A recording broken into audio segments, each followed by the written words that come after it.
Testing. How we doing? I'm doing just fine. How about you? I survive out of spite. There are too many who wish my downfall, and I shall see them in the grave. Then I shall clone them and see them in the grave again. And when I get bored, I shall clone them, but only part of them, and see that in the grave as well. No, but overall, not bad, honestly. What are you playing? I am in the midst of playing the Aliens RTS game. I see. While I wait. I see. Indeed. Hey, it popped. Yay. What popped? I finally got Obscura up. It's been a little slow getting it up, but I got it up, so, it popped as, hey, check this out, which is what it's supposed to do, but it didn't seem to do that on the coast. That is interesting. It's supposed to pop and show in the live play chat over there, but it didn't pop. That is interesting. I wonder why I didn't do that. It popped over here, which is all that really counts, I suppose. But,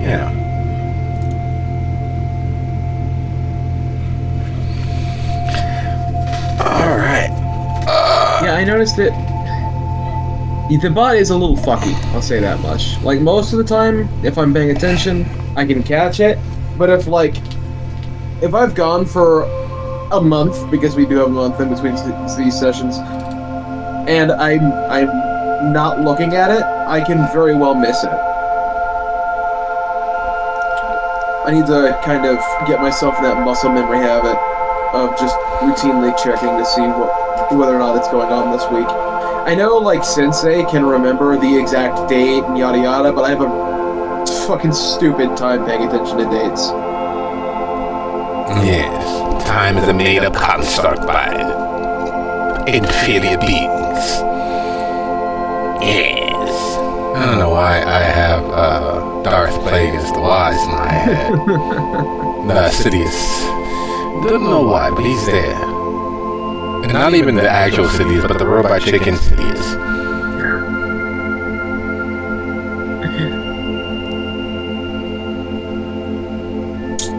The strangest things filter in while we're not paying attention. That it does. Oh, wow. Look at that. That kind of cute. What's that? I was looking at some of the mock-ups that I did with AI for some of the other characters. I have Aurora, Harmony, Hazel, and Kira from Chicago, as well as the first few attempts at which character was this? Alvin. Excuse me. Spawn, the Thin Blood. Oh. let me go ahead and get Louis' sheet open. Yes, get his sheet open, my friend. We must see his sheet. Yep. Come on now. Stop trying to beat the shit out of it. Here we go. Booyah.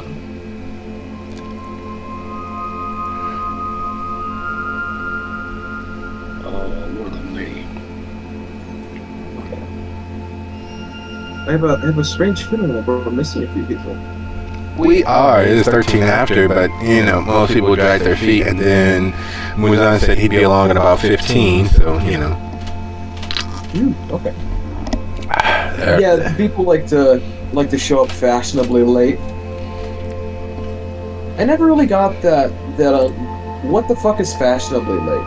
15 minutes after the hour. Why? You give everyone time to be there so you get a chance to make an entrance without drastically impacting anyone. 15 minutes, drinks are still being serviced. In the olden days, coats and frocks will still be being checked or taken off and stored, so people are still milling about, not quite into the full meat of the social gathering. And you get a chance to arrive, pause in the doorway, frame yourself, and get everyone's attention. But the thing is, if everybody's trying to do that, doesn't that mean that like a mass conglomeration will just show up 15 minutes late? Yes. I feel like in Kindred Society, that happens a lot. Yes. Not even just Kindred Society, but have you had a room full of similarly minded individuals all trying to either beat the traffic or wait out the traffic, and everyone's still just trying to hovering in that nothing space of leaving and staying? It's a fucking shit show. Like right after the shift. Yeah, that's a fucking shit show. It always makes me laugh. I just go on the road. I just get to it. Yep, I say my goodbyes and then I'm gone. There's no... And the only reason why I say goodbyes is because I don't like just disappearing. Mm-hmm. Hey, when's the last time you saw him? That's a good question. Not sure. Well, yeah, no. You never know when having a decent alibi might come in handy. Sad but true. It is like having people remember approximately when you left. And, you know, you build a pattern and a routine of it. Even if they don't see you, they'll automatically start thinking of you around that time. Social conditioning at its best. Oh, yeah, no, he always leaves about 5-15 minutes after the hour. Really? Yeah, when is the shift over? Oh, I don't know. 30 minutes past the last hour? So he waits around 45 minutes every day? Yeah, typically he makes his way through the plant, says goodbye to everybody, make sure everybody's okay, and out that door you'll go. And on the night in question, did he do that? Yeah, he always does it. What about always does it? Don't you understand? But in reality, Tom had decided to circle back into the office and wait for everyone to leave. Having driven his wife's car, no one realized that he had not in fact left when he was believed to have been left. And that was when he struck.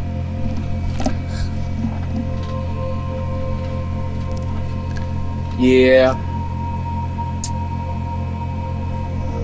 Or something People like are that. like machines. You can program into them certain responses. Yep. Leaving every day at the same time. Alright, let's see. Did you catch up on any of the previous? I'm not gonna lie, I've been pretty much spending most of my day in bed.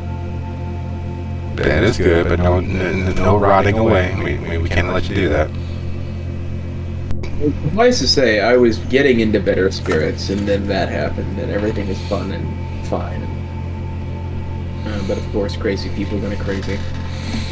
Yeah, it's that I'm immortal. That's not true. So far, I am. I don't know. It's Typically, we grow out of it. It's really weird. It's really fucking weird, man.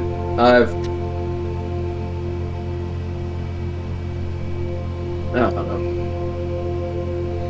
You hit the nail on the head. You said it's weird, so it's weird. It is not. It is not your cup of tea. Sorry for sliding down the fucking slippery slope there. No worries. Trust me. I despite the lovely game that I play as my usual hobby and outlet, I have extraordinarily dark thoughts, but they're also extraordinarily light. There is an underpinning of hopefulness to them. Hope that I am wrong and it doesn't work out the way that it seems to be working out in my head. I unfortunately usually am not, which is only so extraordinarily problematic for me, because it gives me the opportunity to mourn people while they are here and to accept whatever comes. You know that the only difference between a child and an adult, in all point of fact, is the accountability for their actions. As the moment that you say that someone is an adult, no matter how much they mean to you or no matter how little they mean to you, they and only they are solely responsible for their actions. We only have a choice in whether we want to witness their life and whatever comes or not. And it's a cold thing, but it comes from a place of love, because for me, witnessing someone else's life, witnessing someone else's times, their ups, their downs, all of the crazy sideways bullshit that they put themselves and me through, is the only way to really show that you care for someone. Yeah, it sucks. Yeah, you're making foolish decisions, but I am here to witness it. And if someone is to be the last person to ever say your name, it will be me. And it's a burden solely because you're taking the responsibility of your own well-being and saying, this is resolutely separate from this. I love you no more or no less than I always did and will. But whatever you choose to do, whether I agree with it or don't, I'm going to tell you, and the final decision, the final arbiter is you. So the only thing I can do is be honest and witness. It sucks, but it's from a place of hope that they will make the best decisions. They will rise to the potential you see in them.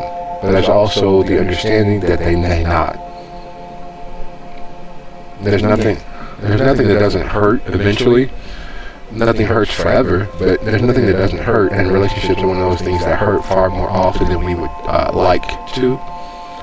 And fealty, fidelity, and all of that can only be exemplified and expressed in bearing witness. That's it. That's all. And you get to decide on whose life and times you'll bear witness to.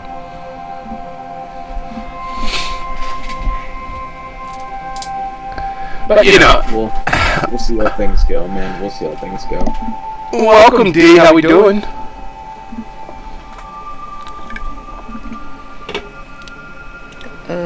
Didn't want to interrupt. It seemed like there was some sort of heavy conversation going on, but no, we're good. I got mango. Looks pretty fresh, and got to put some tahini on that, and I got my juice, so I'm ready. Mango and tahini, nice. I need to probably get another drink myself. Hi, little one. Everyone can hear you. Say hi.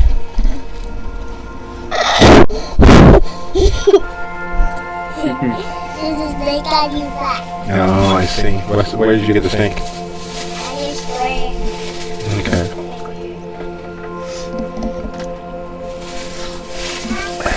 I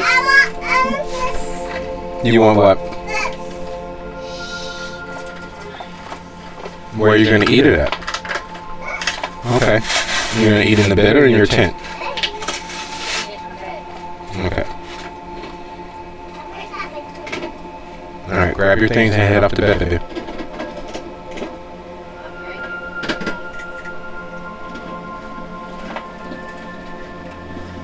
So, the car that was crashed into by a deer has now been replaced with a truck that I do not know how to drive because it is stick, but I am being taught this weekend, which should be fun. Oh. You going manual? Mm-hmm. Ooh, not for nothing, but why did you go manual? It was the cheapest, most well put together vehicle I could find. Okay, fair enough. It's got like 160,000 miles on it, but everything on it is basically fucking shiny. Well, that's good. That means someone was actually taking care of it. Yeah, so as far as I'm aware with this particular truck, so long as you keep the oil and it fresh and new, it'll never break down. Oh, what do you get? A Toyota? It's a Chevy Silverado, 2006. Oh. Okay. I had not heard that about Chevys. I had heard that about Toyotas, and I know from experience that the Hyundai maintenance is really good. So yeah, the freaking Japanese are really good about their fucking cars, man. That shit lasts forever. In America, they pretty much have planned obsolescence. yes, built in. Until they get caught, then they pay a little bit, and they put it back in over time. Mm-hmm.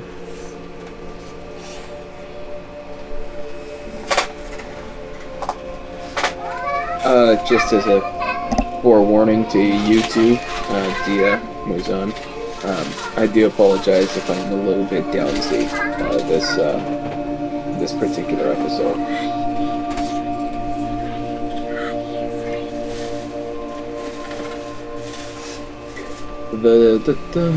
Muzan, when did you sneak in?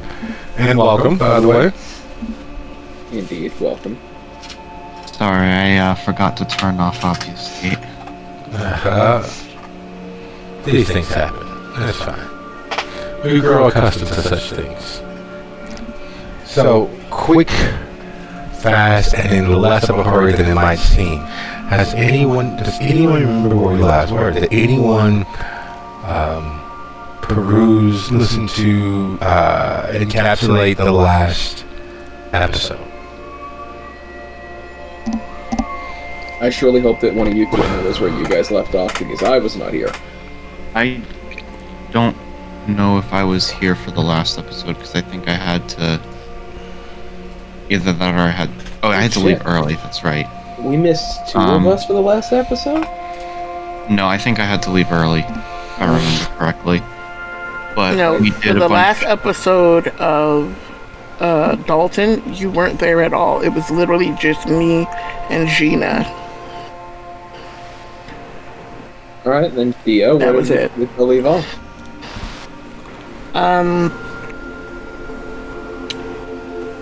We went to see the prince Okay. to complain about the wolves. It turns out that they supposedly made a quote-unquote deal with the wolves, but that's something you guys won't know until we tell you that. Yep. So,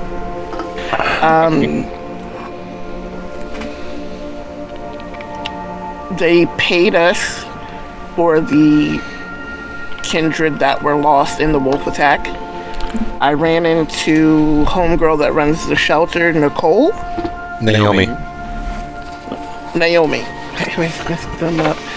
Too many ends.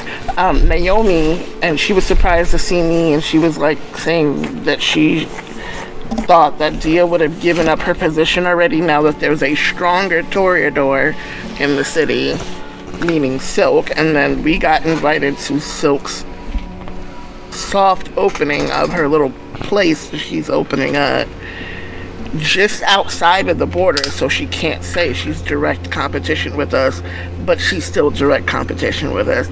Anyhow,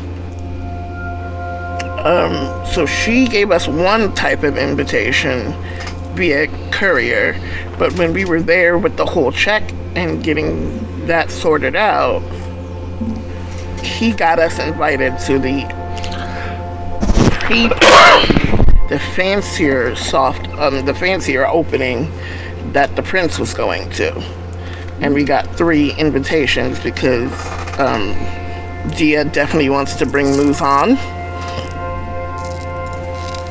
to fuck with their whole mental, because it's a toreador party, so that's happening. I know that Muzan and Dan were still doing the thing where they were looking for the Nosferatu. I don't know how that went down yet, because that's on y'all. Oh, yeah. it went down. It went down, all right.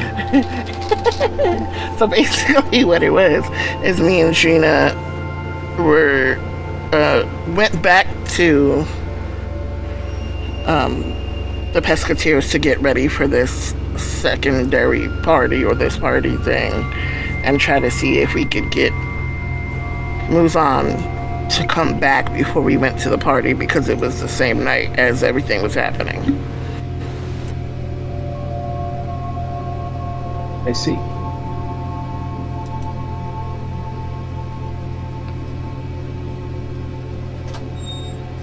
That's a fairly good and understandable explication of what has transpired. Now comes our favorite part of the evening, the part that we look forward to for weeks on end. The most glaringly beautiful, sweet, succinct portion of our start. Do we have any questions? Yeah. What particular tune was on the piano as that was played out for the scene? Or more clearly, what has Lewis been up to? Fair enough.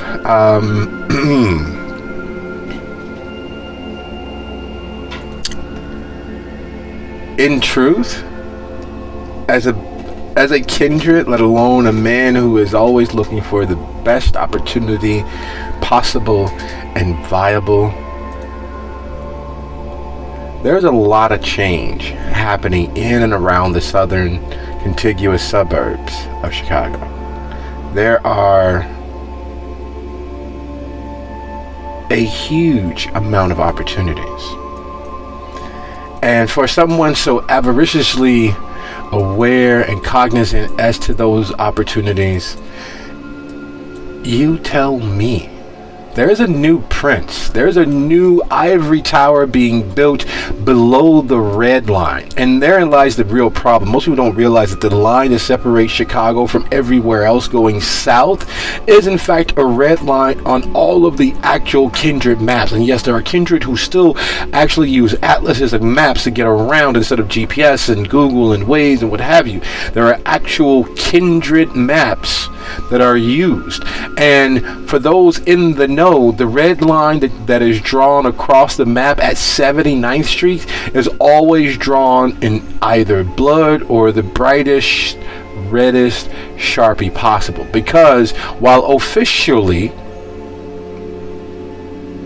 Chicago continues far enough south that you are in essence in the suburbs, 127 in some places, 130 of the others. In some places it reaches as far as contiguously south as 132nd. But officially, as far as those who are in the know, as far as those kindred who live here, have been taught here, who have been brought into the understanding as to what the tower in Chicago actually is, at 7900 South,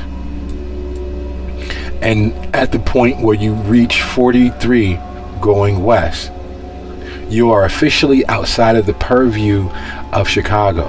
It is an unofficial standing that has been in place since Loudon ruled the Principality of Chicago.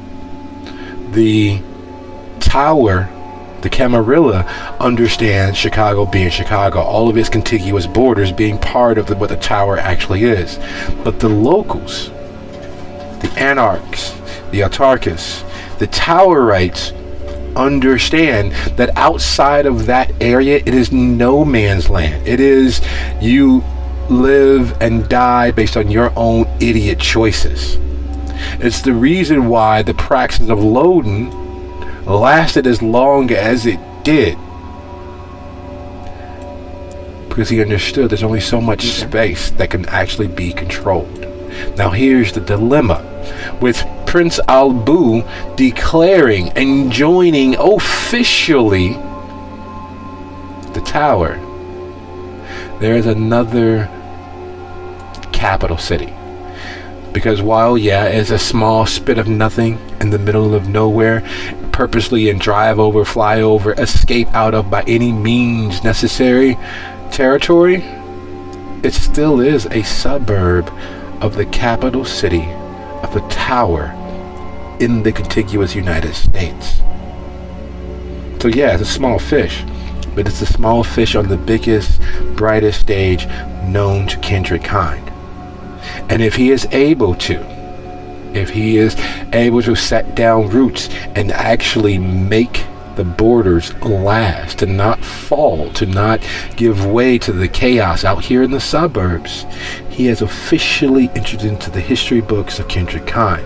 He has officially assured his social immortality. Okay.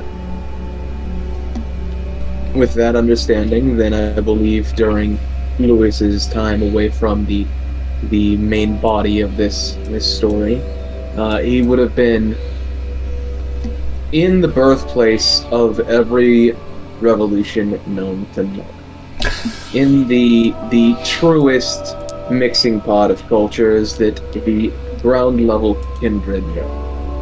He would have been in the Down and Out Club, stoking fires and speaking with those who had small irritations and using silvered tongue to turn them into far less small irritations. Strike while the iron is hot, do not let the roots settle it. Every piece of hay is another one closer to breaking the back.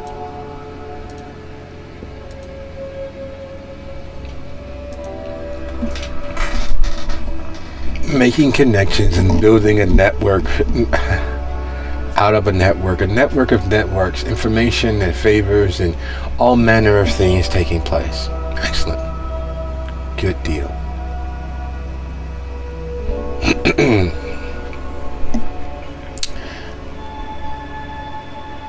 Without adoing considerably longer, are there any other questions, suggestions, hypotheses, corners, or concerns we need to round off? For those of us who have not arrived, how will they be played out? What is our... Did they just not arrive to this meeting place then? Gina's player has a gig tonight, so they won't be here. This is our coterie. This is our bond. This is the group that has the opportunity of changing the fabric of everything. Alright. With that, I should be good to go.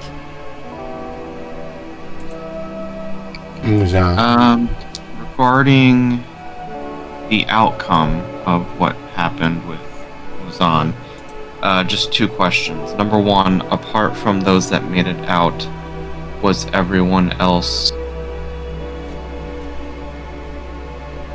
killed? Good question. And second question related to that, how many of... Did we actually manage to, beat off or, kill any of the aggressors, or was it just a complete, we got our asses handed to us?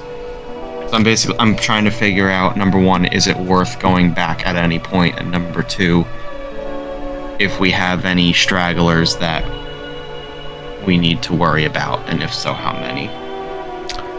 Yes, you have stragglers you need to worry about. Yes, it would be potentially beneficial to go back, especially being you are aware that there are security measures in place that would bring the entire 5th Legion down upon your head as far as such things go.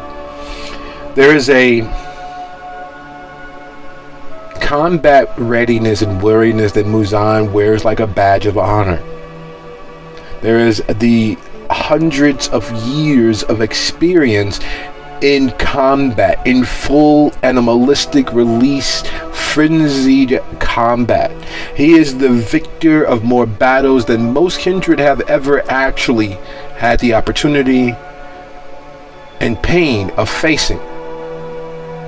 His former coterie of like-minded individuals, equally as battle-tested and wary, between the lot of them, they have more combat experience than 75% of the entirety of the armed forces of the United States of America. They have fought each other and the world around them tooth and nail for minimum 7 decades. And with that experience under his belt, with that wariness and understanding of the situation, he knows that yes, there's no way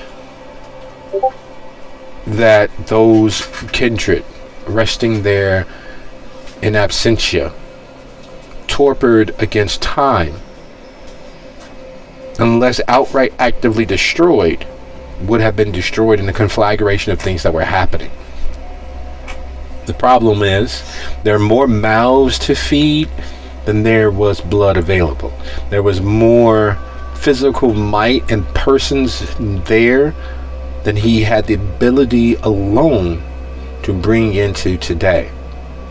Compounded by the very real fact that the security measures in place brought down the sky on his head. He felt as if he was landing at Normandy. He felt as if he was being harried by the entire Huns, the entirety of them. He felt as if he looked towards the mountain and the very entirety of the central tribe of the Mongolians were running down the steeps towards him. There was fire and lightning and electricity and bullets and shadows, and it did not stop. Only by the dint of his skill and experiences was he able to lead his quad of Nosferatu out of there. It was only due surprise intervention and actionable cowardice by any other situation, by any other definition on behalf of Dancer Dan, that you all were able to escape. Because let's be perfectly honest, there's nothing cowardly about Muzan. He was willing to fight to the last breath. He was willing to drag as many of them, any of them, all of them into hell with him. And while that's an honorable pursuit in some situations, under the full might of some hematic, mystical, magical, physical entities' assault, it would have just been him and his Nosferatu that died. They were too well prepared. They were too planned out. They had the lay of the land and they had home field advantage.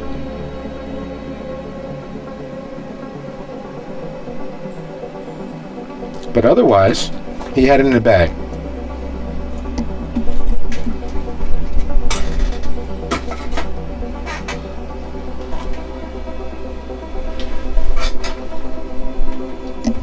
Understood.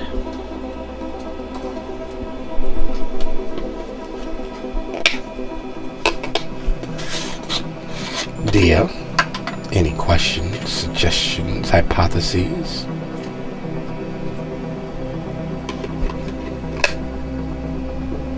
So since we're dealing without Gina, my best bet would be that we work that into however the other two come back, and I will use Gina's invite for our other person so that everybody's covered.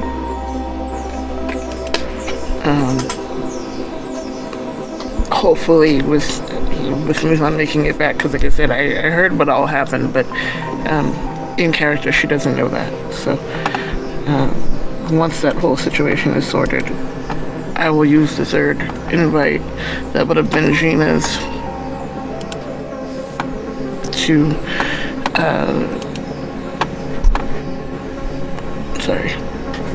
take Lewis with us. Yay! I don't have to break in as the help. Are you sure about that? I mean, you know, the night is young.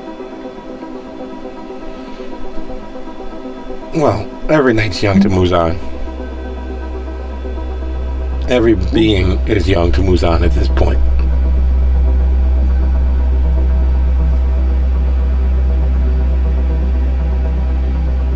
Alright. So, we are a little bit past hard start. So as we prepare to dive in, both feet holding on with all due passion and drive, giving each ounce of our strength to hold this roller coaster on the tracks, to keep this apple cart from spilling over, to keep our cabbages from being ruined by those pesky kids. I'd like to offer my immortal thanks. Play is important, and while we can expound on that till the cows come home, let us rest simply there. Play is important. We get old because we stop playing, mentally, physically, emotionally. We are less able to deal with the world around us because we don't have the outlets that play provides, that dreams and fantasies give us. So, my heartfelt, endless thank you for the opportunity of experiencing this world of these characters and all of the others you've all brought to life. And without further ado, until we don't, this is officially, without a shadow of a doubt, in the shadow of the White City. Tonight's episode is entitled let me find my announcer voice, as it were.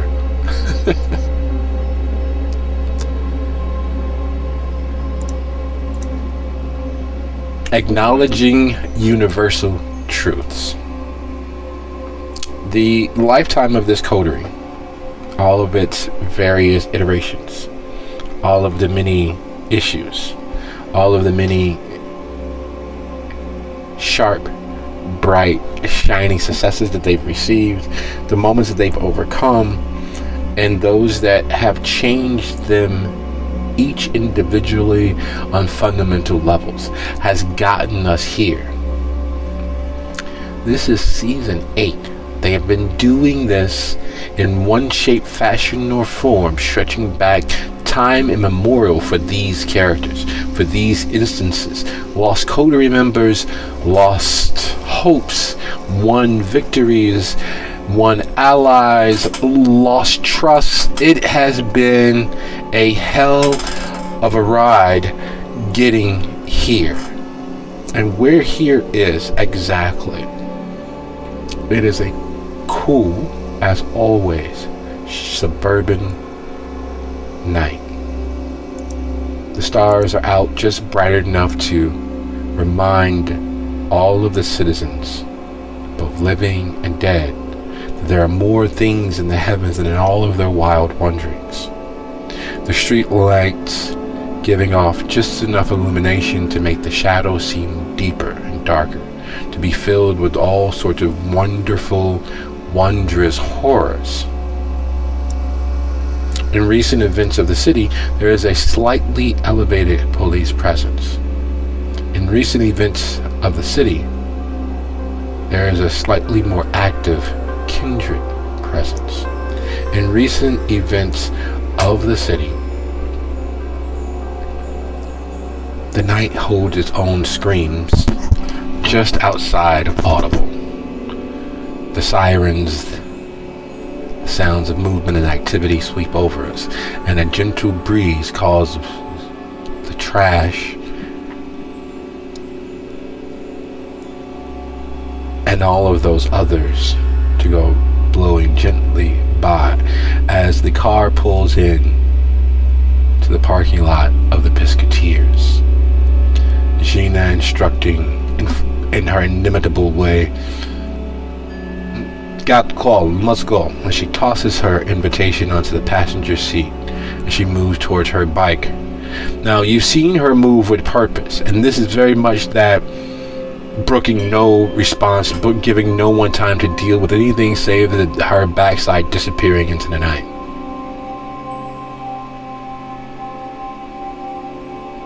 And no sooner than the thought occurs, every time one of you all, one of your cabinet, one of your loosely assigned mercenaries, one of your circle of trust disappears, something bad happens to the world or to them, oftentimes both. And as Gino roars off into the night, her bike causing the sky itself to recoil in pain, Lewis arrives. Lewis, would you be so kind as to go ahead and describe your car so we know which vehicle you're driving tonight? Ah, yes. Scrolling. Here we go. This is a 1928 Falcon Roadster. For those of us who actually know what that means, you already get it. You are already completely curious as to why this thing is on the road. For those of us who don't know what this means, you are looking at the most vintage of vintage vehicles, possibly something that should be stuck in a museum somewhere, as it has all of the telltale signs of a thing out of its time. Wheels that look like they should be on a motorcycle, a grille that is a simple metal bar laid in front of the headlights, of an all-too-thin front, and a boxy, glass-paned cab. Suffice to say, all things considered about Lewis, while he may not dress the fanciest, he certainly does have a fancy car. A car that looks like he shouldn't be driving it, but a fancy car.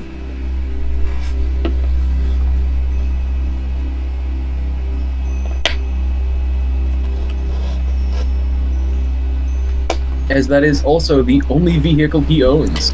Because fuck having more than one, apparently.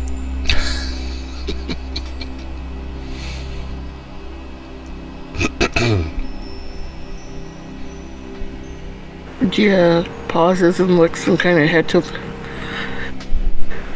I haven't seen one of those in forever. Where did you get that? This old thing? Oh, it was my dad's. I've been keeping it alive ever since.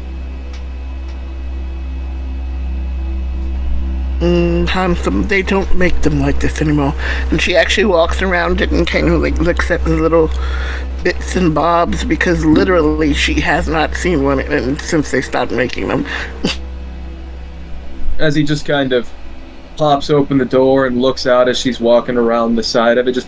Now be careful, I did just recently have to wax this thing, and I would absolutely hate to have to do it again. She gives him a look like, come now, I wouldn't do something so gauche as that. I'm looking with my eyes, not with my fingers. Understood, please. Have at it. He says as he very carefully and very blatantly tucks the keys away in a kind of subtle, this is mine, stay away motion.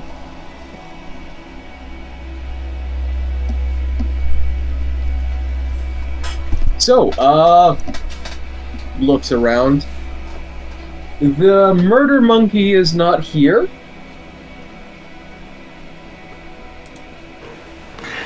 She ran out of here like her tail was on fire. Apparently called away for something which I am entirely scared about the outcome of, because every time they are by themselves, something bad happens. And the last time she was by herself, well, not by herself, but away from the group, she was attacked and nearly killed by lupines. So, shall we go inside, and hopefully Muzan will be back. I have some things to share with the rest of you, as Gina already knows the things I should have to say. All right, wonderful. I look forward to whatever it is. Just give me a moment. I'm gonna looks around just to make sure. I'm gonna take a quick lap around the building, and then I'll meet you inside. Sure. And then she heads down the side stairs, not wanting to cut through the bar. And just in a small but mainly pointless moment of paranoia, he's just going to check around the building to make sure that he doesn't spot any particular skulkers, and then he'll head inside. Does he have auspics? No. Unfortunately, he does not. No one's there. I don't like that. But Lewis doesn't know, so... But Lewis just walks inside all happily. Eventually meeting up with his hostess for the night. As Lewis thinks he doesn't like that and turns to head in, he hears...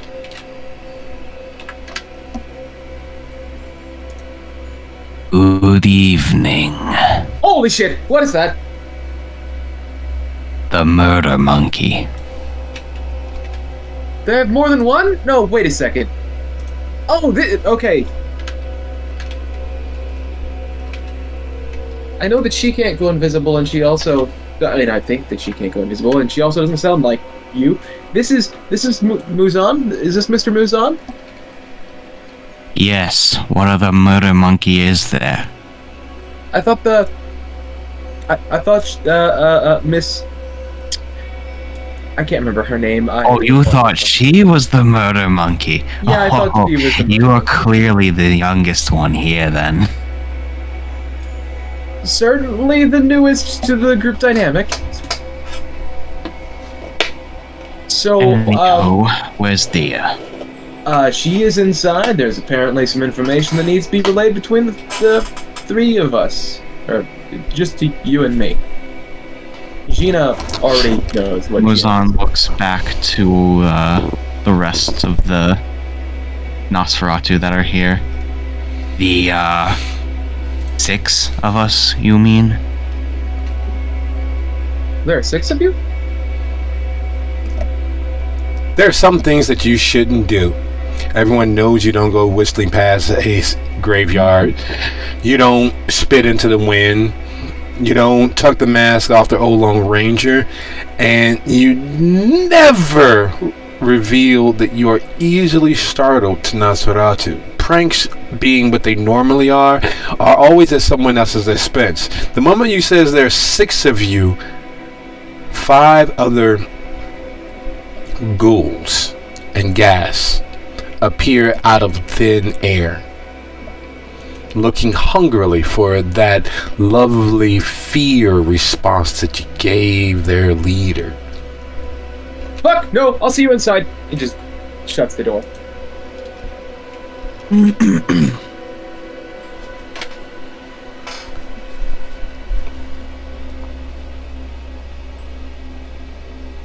As Lewis's survival comes first kicks in. Una, who is quickly moving through the ranks as one of the more physically powerful of the 4 newly risen Nosferatu that you've rescued from being trapped outside of time, steps forward, her lumbering height and girth causing the area to get a little darker. They don't make Toreador the way they used to. Yeah, they just ain't built that strong these days. Luckily, Dia's a bit older, closer to my age. I think you'll like her. I see. Let's hope so. One of yous has already fallen for her, looking to Dan. Hey, what's that supposed to mean? I like classy individuals. And it worked, didn't it? Nothing against you. It worked, didn't it? It got you inside of her trust, inside her circle of appreciation. And, well, you know, one hand washing the other with a nice little lilac and lanolin soap is a good thing. Most certainly. I appreciate the help that you provided. Now then, as for the rest of you, looking towards the other three,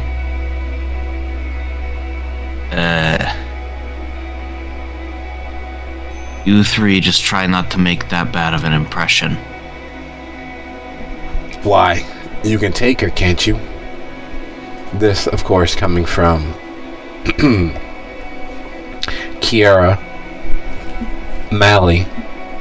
You could tell, even with her current ruined state, that she was, well, to put it directly, a fine Irish beauty from fresh off the boat. Her broad bones can still be seen underneath all of the wreck and ruin of what she had become. Those bright greenish blue eyes that people wrote poems about, or as best as they could imagine during those days, and put to music, still there. But that's the only thing that is still there.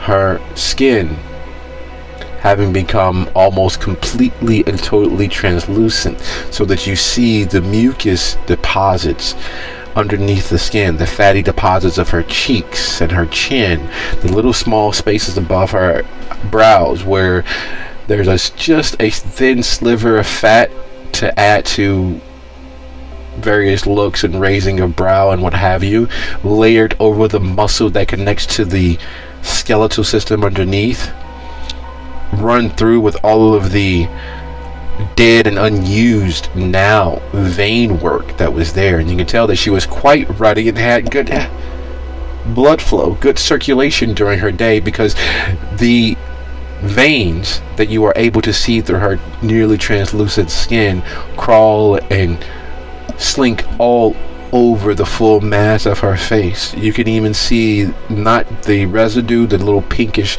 at the corner of her eyes. You see the full vein works on the backside leading into her skull and brain.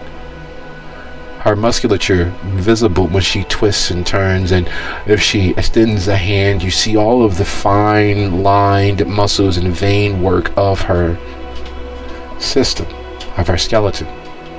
She's not invisible. Her skin is not completely clear. It's just opaque enough to let you know that it is in fact still there.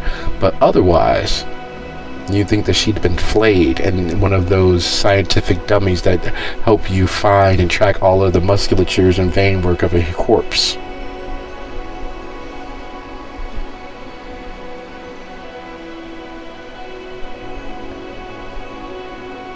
After admiring that wonderful scene, Muzan will retort, I could take probably just about anyone in this building, or probably within 5 blocks of here.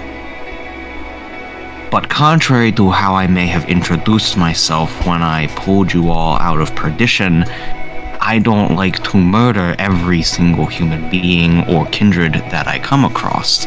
Sometimes I like them, and I want to keep them alive.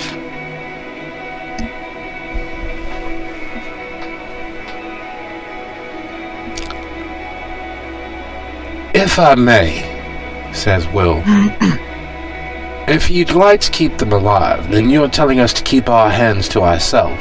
But, as the rest of you may not realize, and he literally leans his head back, and the huge nostrils that are literally large enough for you to place 3 fingers side by side into each one, he inhales, and you can see all of the sinuses working as he pulls in the definition of every scent that he's able to absorb, and it is quite a lot. Watching it happen, you swear that you can see his brain pulsing through those nostrils.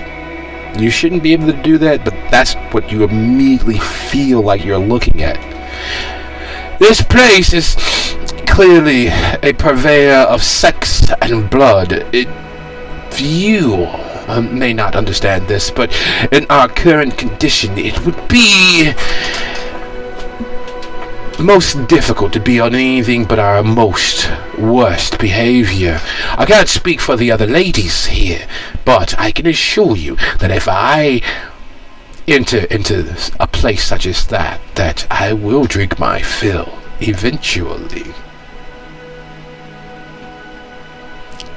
The rest of him is not much to look at it either. The nose is large enough that, well, it takes up almost the entire bulk of his face, making his already smallish eyes and brows seem even beadier for it. The most comical aspect of it is that even with being able to smell colors and sniff thoughts with that huge, monstrously scabrous nostrils, he wears glasses. Gold wire-rimmed glasses that were clearly hand-formed and put together.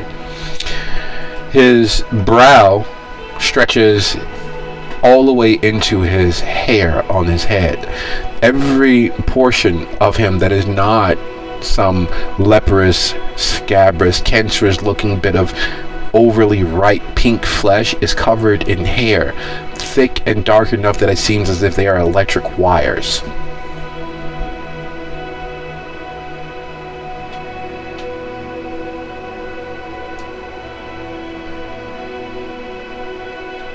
This one is Will, I'm assuming?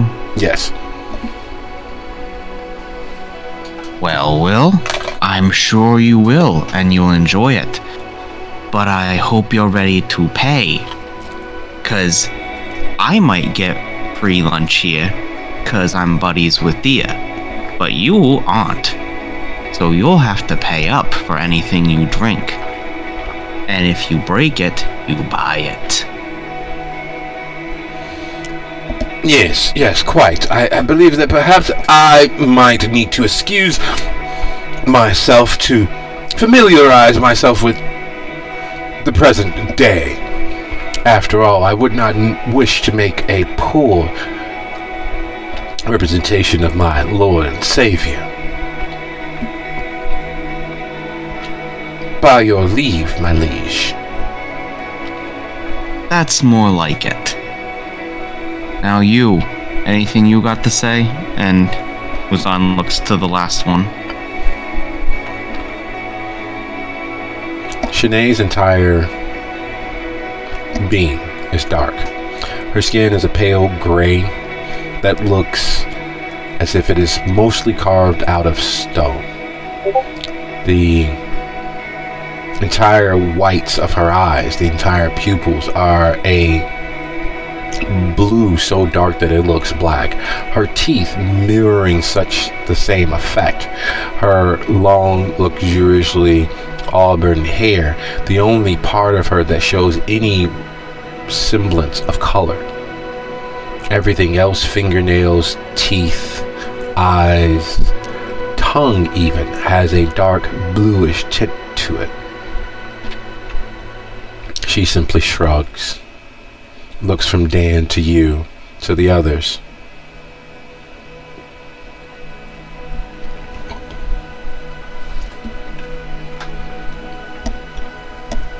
Good.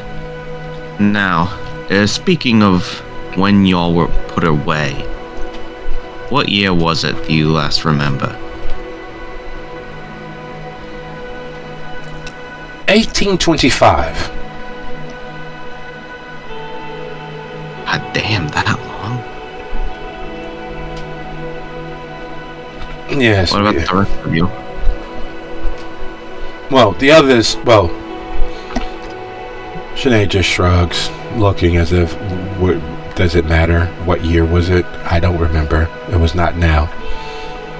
And it's funny how much she can communicate with a simple shrug, or a head nod, or an exasperated, longing look into the near distance. Kira, however, has no problem with. I don't rightly remember. I remember that the Charger had just come out. The Charger for what? the Dodge Chrysler Charger, the only thing that could compete with the Pontiac GTO. That made me hurt inside. Uzon, I don't know if you're aware of that.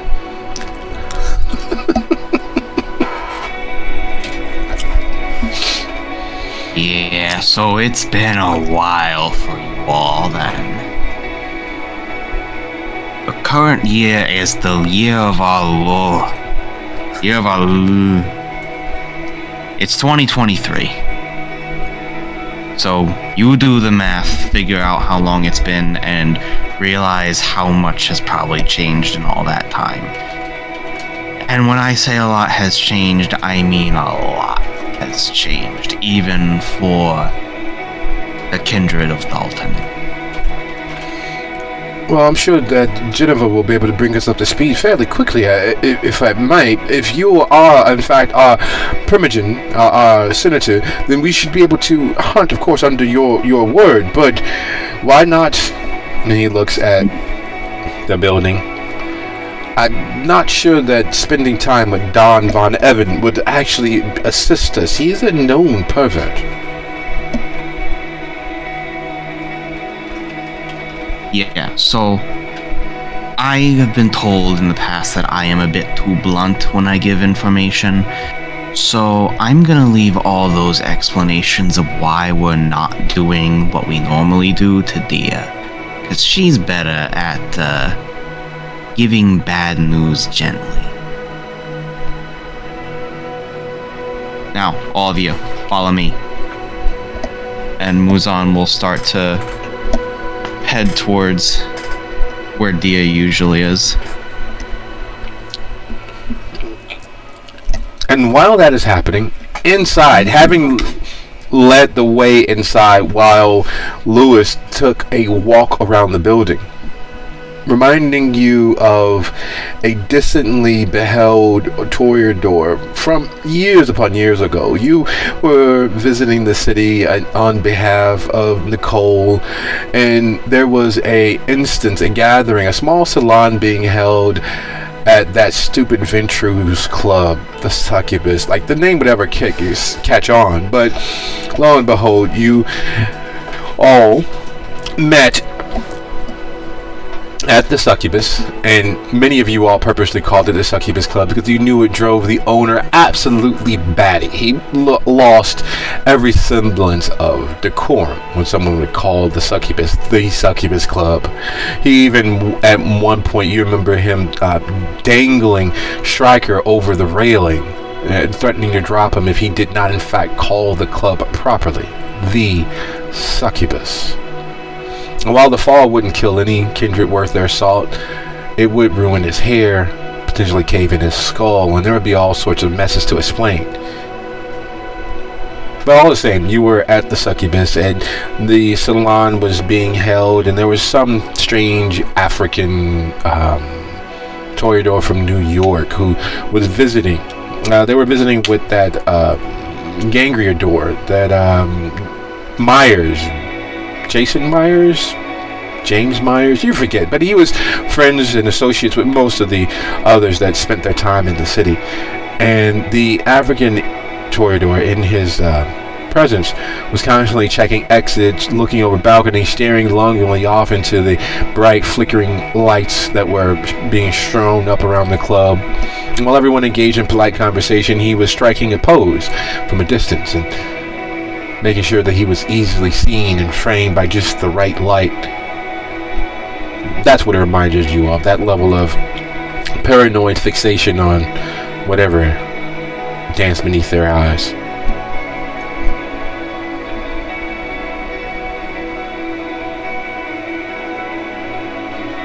So long story short, as you enter Dia, where is it that you go?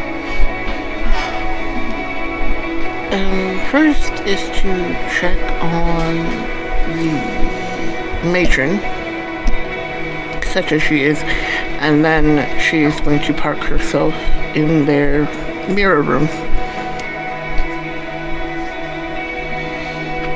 The matron, as you are growing to immediately understand, for all of her southern charms and her seemingly not being able to be taken seriously, has an eye for maintenance and management, almost as if she had been taught or trained for just this by someone who understood the rules of the game with all due seriousness. There's a philosophy of executive protection, being both servant and master of those that you are in protection of. It's a philosophy of being 100% of service and 100% the master when it comes time to protect the charge. Your lord and master, your liege lord, as it were. And that level of service, of understanding your place and your roles and turning into your skills, is not something easily taught, especially in modern times. Everyone has an aside. Everyone has the inability to answer a question forthrightly. Everyone has a reason to doubt or to express, I'm just saying. You've heard that often enough that it's become the demarcation for an entire 2.5 generations of modern peoples for you. I'm just saying. Sorry, not sorry. Sorry about you. And it's become how you mentally understand where someone actually is, because everyone looks younger than they are today. Even 60-year-olds seem to be fixated on maintaining what idea of youth they had in their time. Exfoliants and ointments and liniments, all smelling of rose and hibiscus, and hair gels and tonics and dyes and makeup and veneers, and it's just ridiculous how much and how often everyone pays to seeing the fool.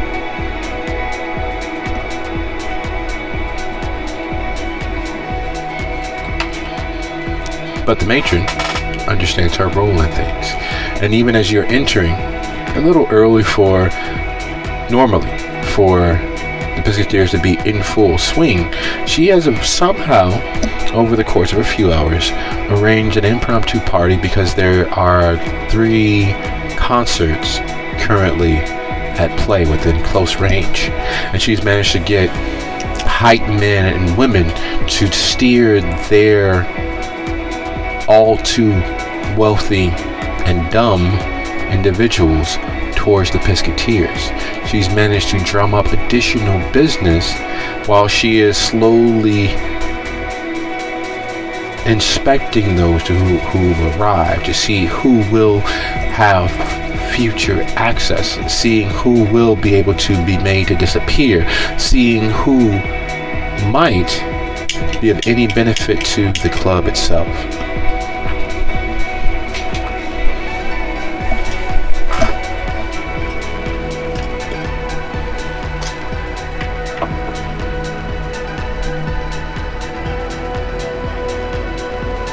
Well, now it looks quite lively in here.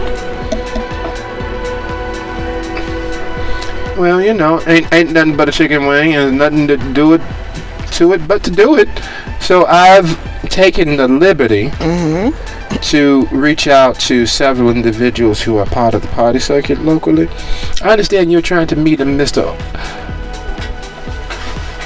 Oluway.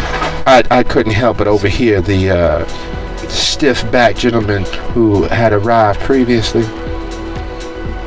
So we're trying to attract his attention and have his particular group of individuals show up tonight.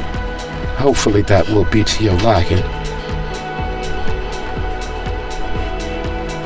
I enjoy a good multitasking, yes. If it's done with class and elegance, all the better. And you seemingly are very much on top of things, so thank you for that. I will probably not be here long, as I have a party to go crash of my own. I'm just waiting for, hopefully, Muzon and Lewis to come down so I can explain some things to them, and then we will be dressing and going back out. You're not going to that that mattress party, are you? What of it? There's a circuit of individuals who hold raves and parties in the unused mattress stores around the nation. They've recently decided to open up a franchise here locally, and while they can't get much business inside the city proper, throughout the suburbs, most of the mattress stores are self-standing, meaning they can exploit the system.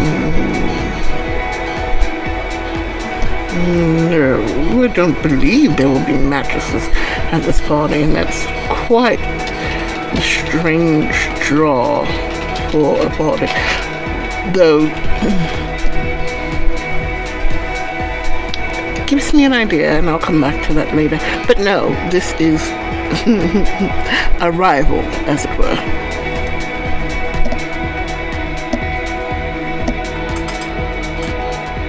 Well, my suggestion is perhaps have them go to the mattress party for you. Trick them into making a fool of themselves. But, you know, it is what it is. I need to... And she steps away and moves towards the bar just in time to catch one of the newer bartenders from making a mess with the blender.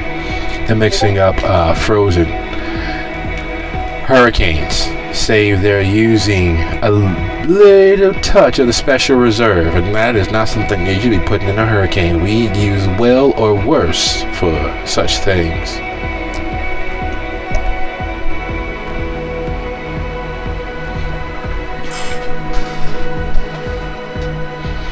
And Louis, as you're making it down the stairs, you catch the blue jeans shorted woman that you met several weeks ago, dashing towards the bar, managing to weave and dip, duck, and dodge through the crowd without jostling anyone or knocking anyone out of her way, and stopping the bartender from pouring some very old bottle of something inside of the big, almost industrial size frozen drink mixer. That burst of speed and dexterity is not an easy thing to do, especially in a fairly dim lit environment, yet she manages to do so just as you're reaching the bottom of the stairs. Just as he's coming down the stairs and notices this and takes into account all the details that you've mentioned here, just very warmly shouts over the din of the crowd and the party going on, just, "Damn good on ya! That's what we like to see, a nice hustle!" Who that? You hear from somewhere out in the crowd. Immediately followed by several of the staff members, not quite whispering, but stage shouting, "Who that?" Alrighty, now where is my hostess?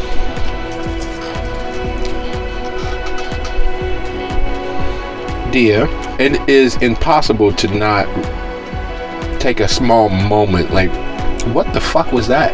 To just be perfectly honest. Someone asked who that was, and your staff immediately responded with a rousing echo response of who that? What the fuck? Out of character, I'm cracking up because I understand. In character, yes, Dia, very much confused, looking around at the cacophony of who that, and Mal's, what the fuck was that about?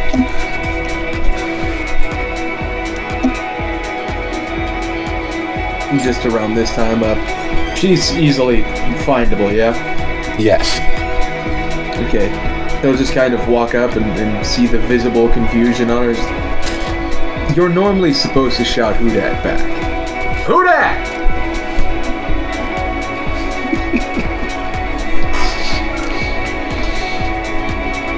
The moment you get your gang... No, thank you. Muzan, the moment you get your Nosferatu heading down the stairs from the side entrance so that you can avoid most of everyone else, you don't want to scare people just to scare people and ruin Dia's business.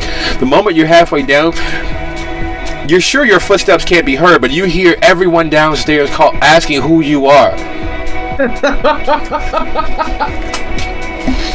Oh, beautiful. Muzan raises an eyebrow, wondering, like, what the hell is... Looks like you're losing your step, boss.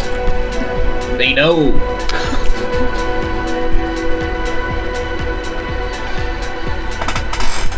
What kind of sick joke is this? We might as well make an appearance. They already know we're coming. Do you want to call out? I believe that is the proper response. Someone asks who we are and treats us. We should probably address them as I said. Would you like me to do the introductions? I'm quite good at it. Know what? Go right ahead. I'm Mr. William Spence Esquire, former arbiter, attorney at law, and barrister. In my company, and yes, this is coming from off the second hidden steps that you all take to make sure you can get into the Biscuiteers without having to go through the upstairs neighborhood sports club that everyone believes is just a hole in the wall. So coming from one of your more easily accessible yet better kept secret pathways into the building, into the Pisketeers itself, dear you and Lewis, hear that. And in my company is the inimitable Muzan with a dancer named Dan.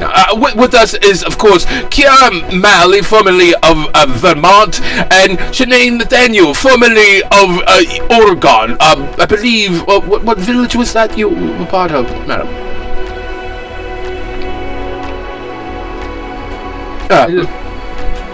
As he hears it going on, he'll just kind of say over to Dia, God, I love it when people mistake it, and then it finally clicks to him that the person said Muzan.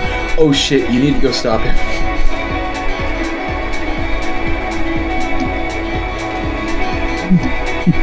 That's who I was looking for. Why would I stop him?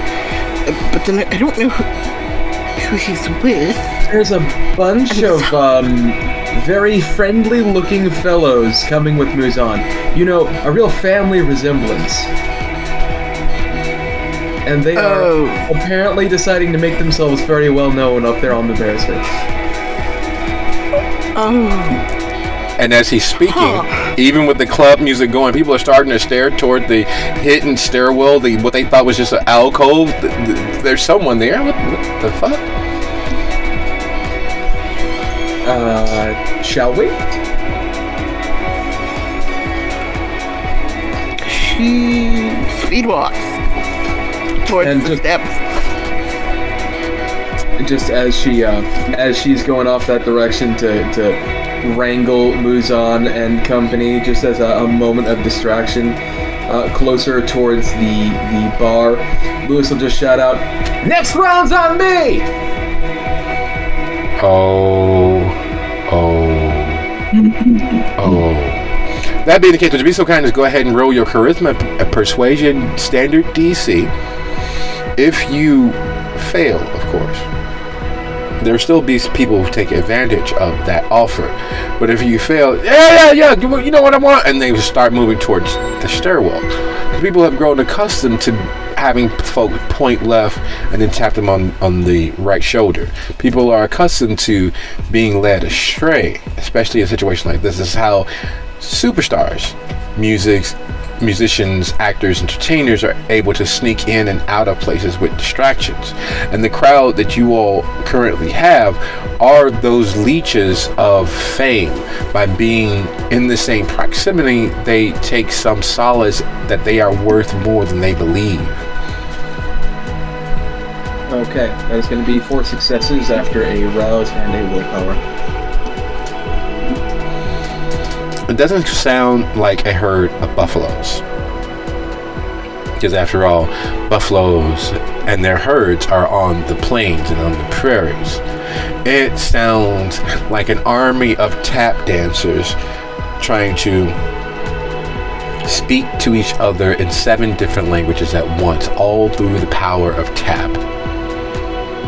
As people bombard and rush the bar, glasses being held up, pimp cups being held up, shout outs for things that clearly would not be in such a well-appointed bar as this. After all, it is in fact 2023. Who has champagne? at their bar? Who has Schlitz at their bar? Who has Ice House, Tall Boys at the bar? But yet, mixed in with all of the Alizés and Hennessy's and Cognacs and the various other high-price, high-dollar value drinks are things that should never be requested. I got Rolling Rock! You got the Red Bull? No, not the Red Bull. The red can of Bull. Schlitz, damn it! And just carrying on with the New Orleans fever, just as people basically fucking rush the stands, and he's making his way out, just shouts over the din of the crowd once more. Laissez le bon temps anglais! Good luck, bartenders!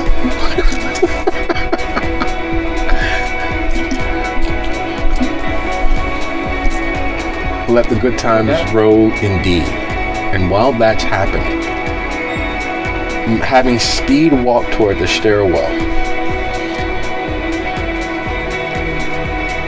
Dia, despite all of the predilections of being noble, of being modern in letting things roll through your psyche and not addressing them, there is, while you've grown accustomed to choking back your responses when staring at Muzan, when looking into Dancer Dan's face and seeing the soul beneath all of that melted wax charred glory, that's completely different than looking into four faces of horror.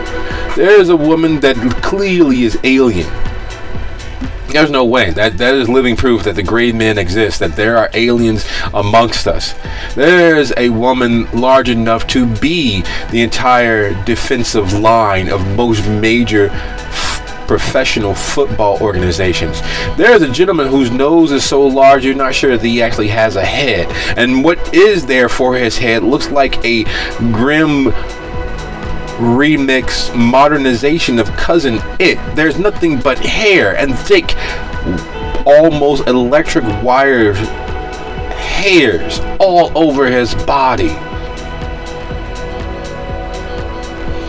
There's no way that anyone not exposed to the supernatural would be able to look on them and see anything except for the supernatural and its wide freak flag manifestations. And as you look at them, get a clear view of them. Would you be so kind, if you're going to attempt to not respond, to hold back that instinctual response, roll your resolve plus subterfuge, the difficulty of your bane +2.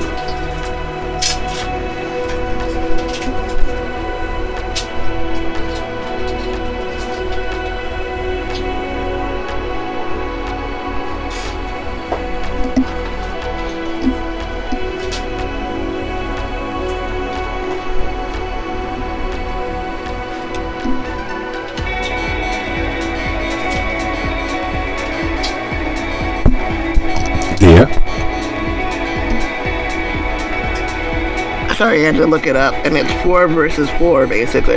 Oh, you need every die to be a success, and not one failure. You got this. Let her rip.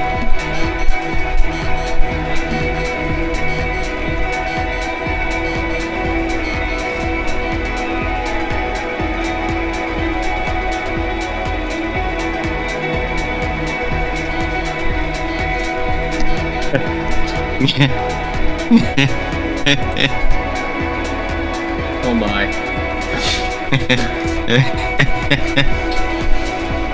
There's a scene in every Superman cartoon or movie where he is exposed to kryptonite for the first time. And instead of being the man of tomorrow, instead of being the idealized idea of what America wants itself to be, he becomes a clumsy, slavering fool. Standing up requires such a show of intestinal fortitude that it is a wonder that a stiff breeze doesn't send him sprawling on his back. It's never made sense to Dia. And all of the media that she's watched Superman grow into over the years, because he's always been fairly popular. It never made sense to her until looking into that mask of horror, and she feels the strength in her bones being sapped away. And while she bites her lip to not shriek or express and vent the mounting tension in her, she feels her brain begin to sweat. She feels a small puddle developing at the base of her spine, this same place where fear lives. That flop sweat that she's never experienced since her first time going on stage is there. The butterflies that possessed her then engage in mortal combat inside of her stomach. And again, while her brain is sweating, her eyes are too shocked to cry. They're frozen with tears, looking at all of that horror in one place at one time.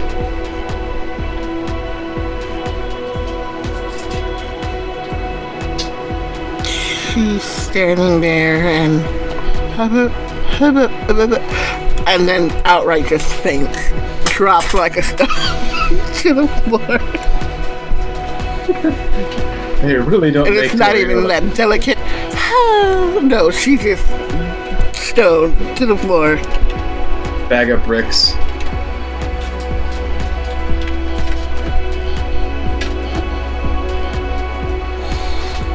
There's the Muzan just stares at this and just says quietly, well, alright, which one of you has the death stare? Which one of you was holding back on me? And as you look over your shoulder saying that, you realize that Dan isn't there next to you. Dan somehow, in the blink of an eye, as Lewis is actually entering into view of the stairwell, leaped the 6 stairs from where he was next to you and caught Dia before her head slammed against the hard concrete beneath her feet.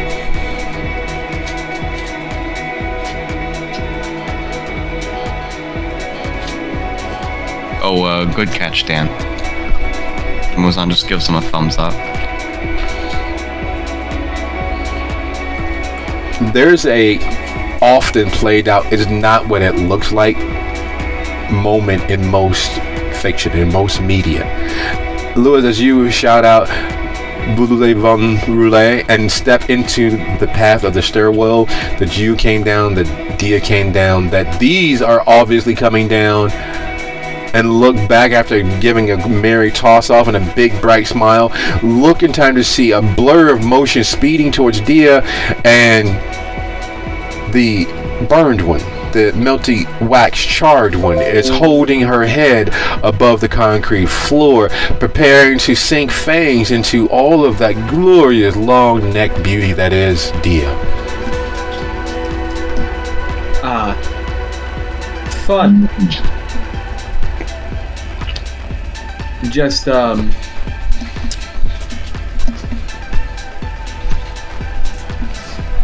yeah. Give me a moment while I review something, and we'll decide from there. And yeah, you know, Dan does many odd jobs. The rumors were that he do almost most dirty jobs if he's paid enough. Taking out Dia shouldn't be a dirty job, but, well, you know. Just very much a, oh shit, I know what's up the top of that stairwell, and if it's what's up the top of that stairwell ain't doing shit about what's right there, I ain't gonna be able to do anything about what's right there. There's very much a, hey, wow, okay, didn't expect that. You guys do you guys. I am not here. And begins to step back down the stairwell. Hey, what are you talking about? None of us are perverts like that. She's help me get into the fucking room over there, wise gas. Alright, okay. That's what we're doing. 100%. Wait a minute. What did you think we were doing? Thought you might be trying to get a midnight snack. I don't know. Oh my goodness, heavens no, we're not Diablerist, of course. You... interesting. Muzan, you are absolutely correct. They do not make Toreador the way that they used to. Not at all. There's no honor amongst them. There never has been, really. But you'd expect some... And, yeah. I know. How terrible of us, Toreador. Yeah. So, where did you want him to put her? Leading the way towards the mirrored wall at the back of the space while everyone is still clamoring towards the bar. Dancer is pointing towards how to open the door. Yeah, just push and then it swings open. There's a little doohickey in the hinge there. He pushes it with his foot since he's holding her up with his hand. Door swings. Unlike the spaces back in the catacombs and the honeycomb hideout of the other withdrawn portion of the club, this is an open, easily viewed, hidden space. Like, if from the bar, from the floor itself, from any of the paths out of the honeycomb, this is just a mirrored wall. Yet when you enter into this space through the side door, you're able to watch the entirety of the club in action and not have anyone realize that you're doing so.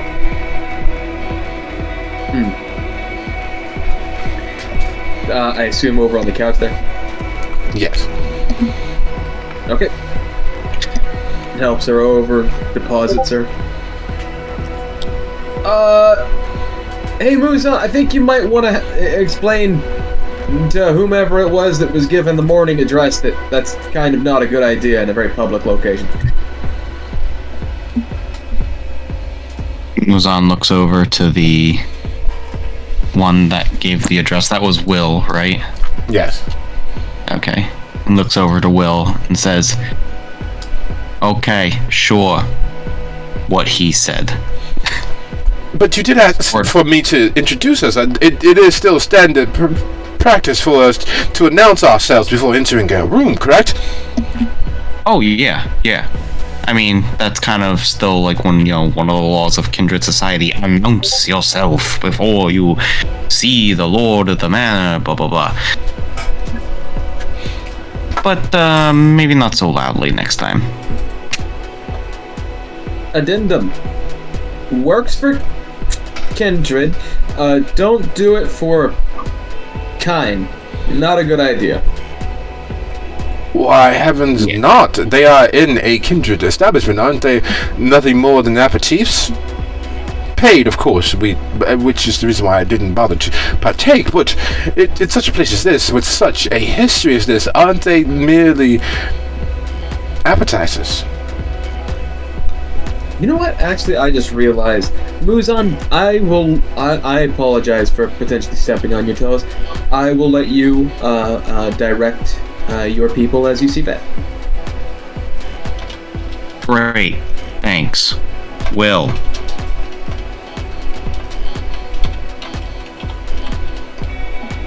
But of course, yes, sir. My lord.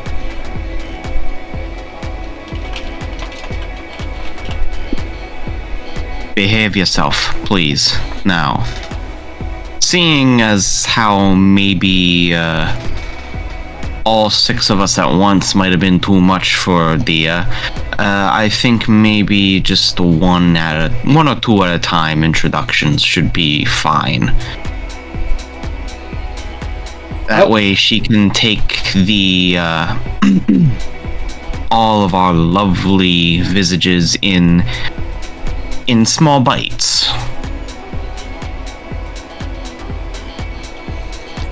If you should wish, of course, but...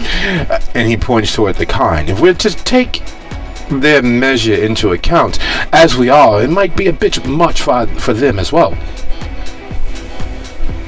Hearing the voice... the humans outside of the mirror. Oh, they can't see us. Oh, interesting. It's a. You ever hear of a one-way mirror? Oh. We can see out, but they can't see in. Interesting. I see. Dear, listening to the voices and listening to the conversations, what is going through her mind as she's taking in the wreck and ruin of Muzan's associates? She's kind of come back to herself, and she's doing that thing like when kids want to pretend they're asleep,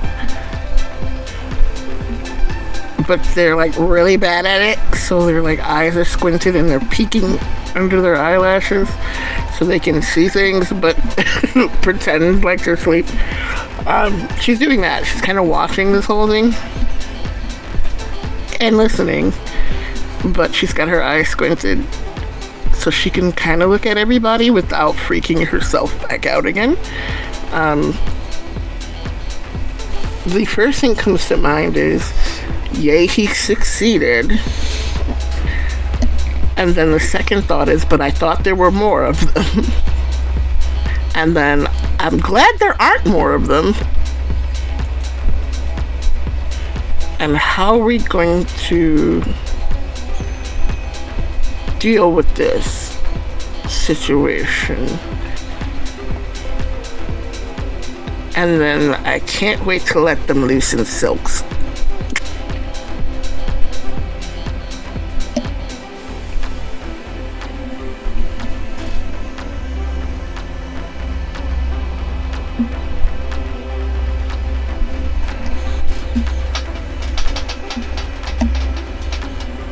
So, now that we're in a more private space, I suppose we're just waiting for Dia to awaken, and then we can move on with whatever it was she needed to tell us.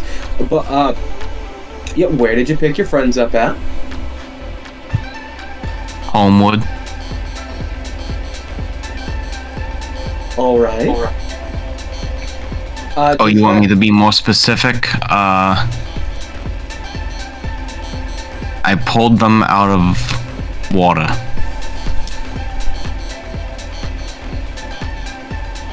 Are you saying they were in trouble? Or are you saying that you literally pulled No, I mean I literally pulled them out of water. Oh. Dancer looks between Muzan and Lewis. The maps. Yeah, no, I was getting there. For the water treatment plant? Yeah, one of the places you, the last one that you came through with. It's a good place. You should probably visit it by yourself as early in the evening as you possibly can. Or send your enemies there if you want.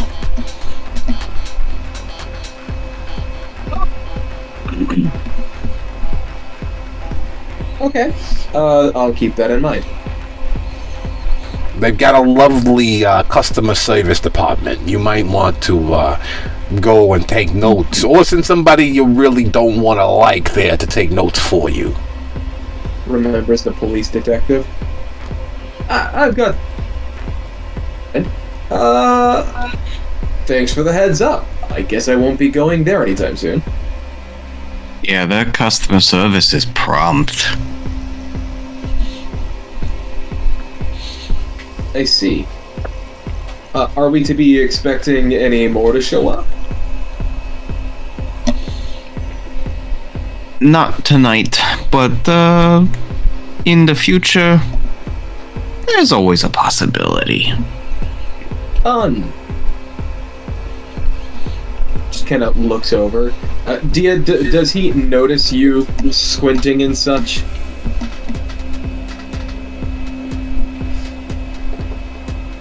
I don't know, how observant are you? Quite. Although if you want to roll, we can roll.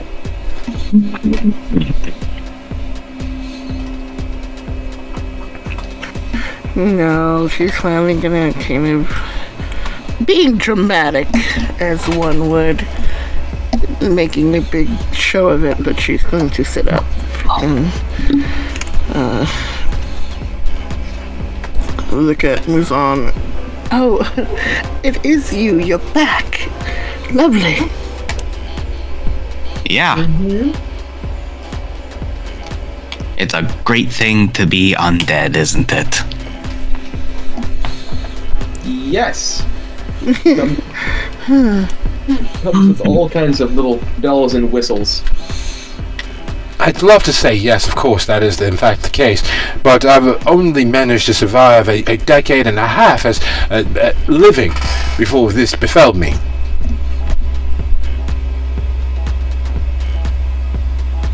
How long ago did you say that was?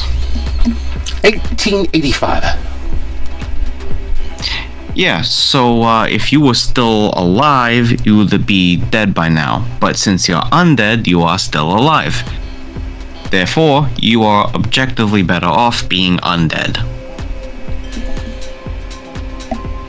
I'm not entirely sure. And he looks at the hairs at the edge of his hands, almost seeming to stand on end, and he has grown accustomed to how he looks from a distance, but every once in a while you can tell that even, much like yourself when staring into a mirror or having your picture taken, that it can be a shock to the system. And as he looks down at the hairs on his hand move as he thinks, I'm not entirely sure that this was the treasure that you make it out to be. I'd much rather be here than not, of course, but you do understand that there are many better ways to die.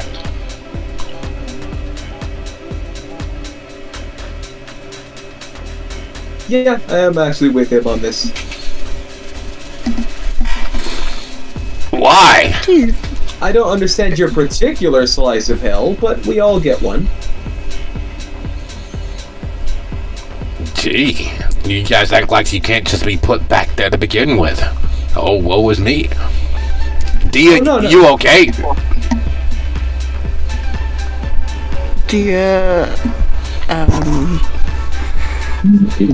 despite herself, and normally she is so much better at hiding things, but she's still a little bit in shock.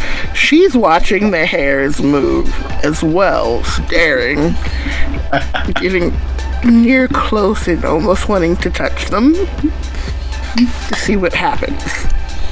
They wave at you.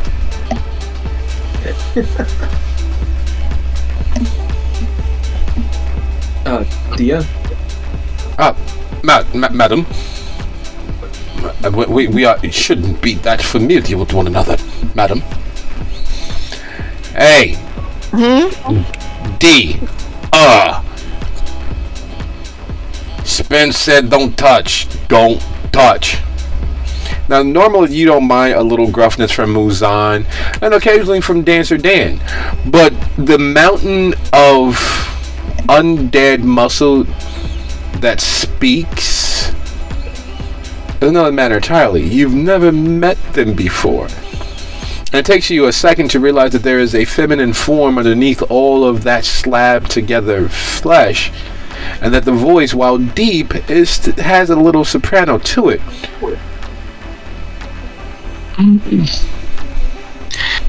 Oh, maybe I should start introducing everyone. Dia, this lovely mountain here is Una Blue, or as I'm gonna start calling her, Unga Bunga. The name is Una.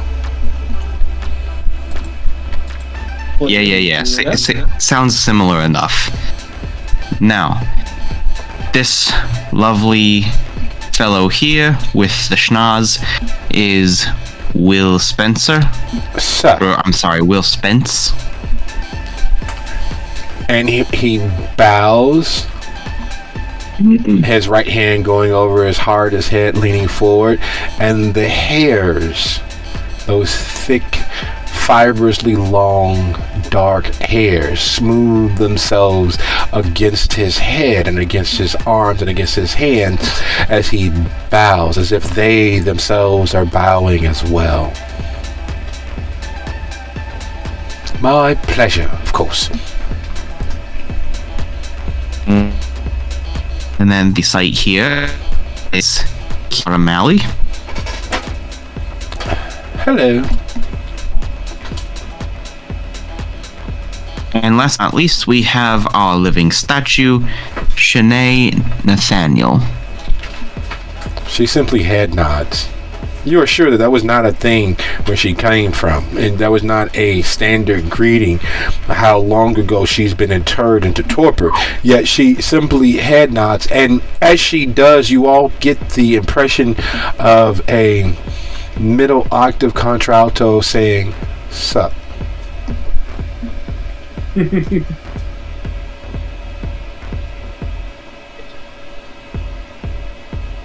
Quite the colorful casts.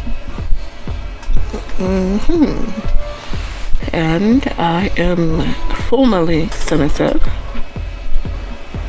current owner and proprietor of the Biscuiteers Lounge and Secret Club underneath Concordia White.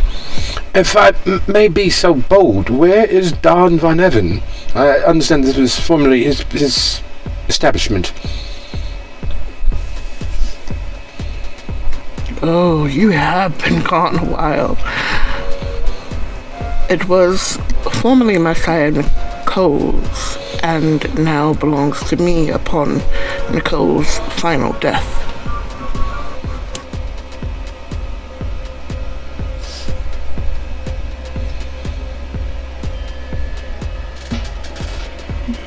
If I may be so bold, that still does not explain exactly what became of Don Von Evan. Is there a way to reach out to him for contact? Because he might put us into contact with Geneva. Unfortunately, Geneva is also dead. Permanently. Impossible. No one could best her with a blade, nor a fang. Neither were used. Fire was used, actually. Very well. We shall hunt down the It was really impressive, to be honest. I saw it myself. I honestly didn't expect anyone to be able to take her on, but holy shit. It was like a god just suddenly inhabited that one guy's body and then just ripped everyone to pieces.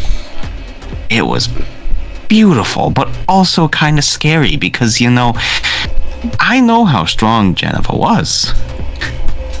I'm not understanding, and this gentry is still allowed to take in air after destroying one of our strongest, one of our most hale and hardy princes of the tower. No. They're still allowed to draw air because they destroyed almost everyone all at once. I think probably, what was it, like 6, 7, 8 of our oldest and strongest kindred all went after him at once and kicked the bucket. There were both barons and, at the time, Primogen / we called them senators at the time.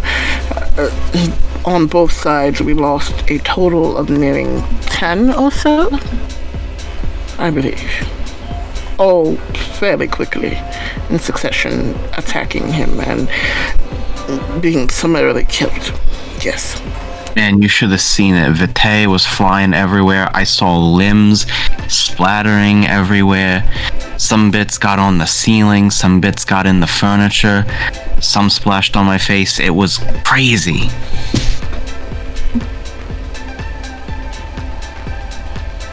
Are we talking about that or when we were outside? Because the majority of the deaths happened outside in the woods at that one meeting. Sir, madam, and we have not reached out to our nearest neighbor, the smaller Chicago, to send forces and aid to hunt these dastardly gentry, these fairy beings down, and all it requires is cold iron, and we can use our humans to lure them close enough so that we might surprise them.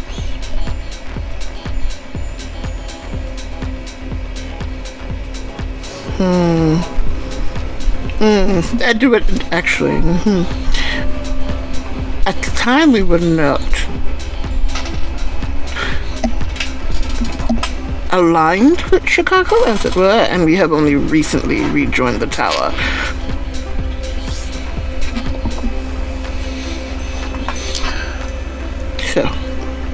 that wasn't going to happen. If we called Chicago, they would come here, or have come here, attacking those that lived here. But now, if we need help, I'm sure we can call Chicago.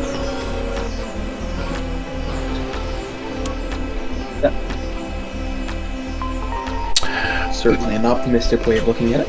Maxwell may be a monster and a member of the rabble, but he is an upstanding gentleman. I'm sure that if we reached out to him and explained our situation, that he might be able to assist us. Who's Maxwell? The Prince of Chicago. Oh, No. no. That's gone through several changes since then. Wow. Current prince, I believe, is Jackson? Yes, Jackson. Spence sits down as if someone deflated a balloon. It is clear that several thoughts are fighting for attention, and you're not sure which of those thoughts are winning, but neither of them hold any hope in them.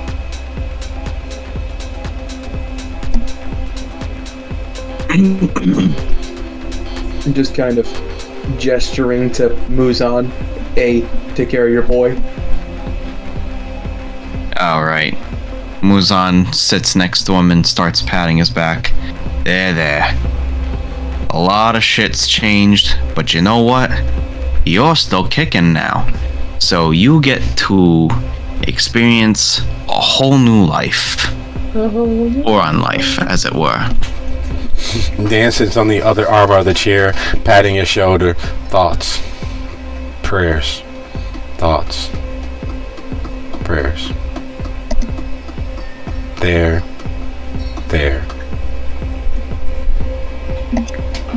I almost feel like I should have just left him alone.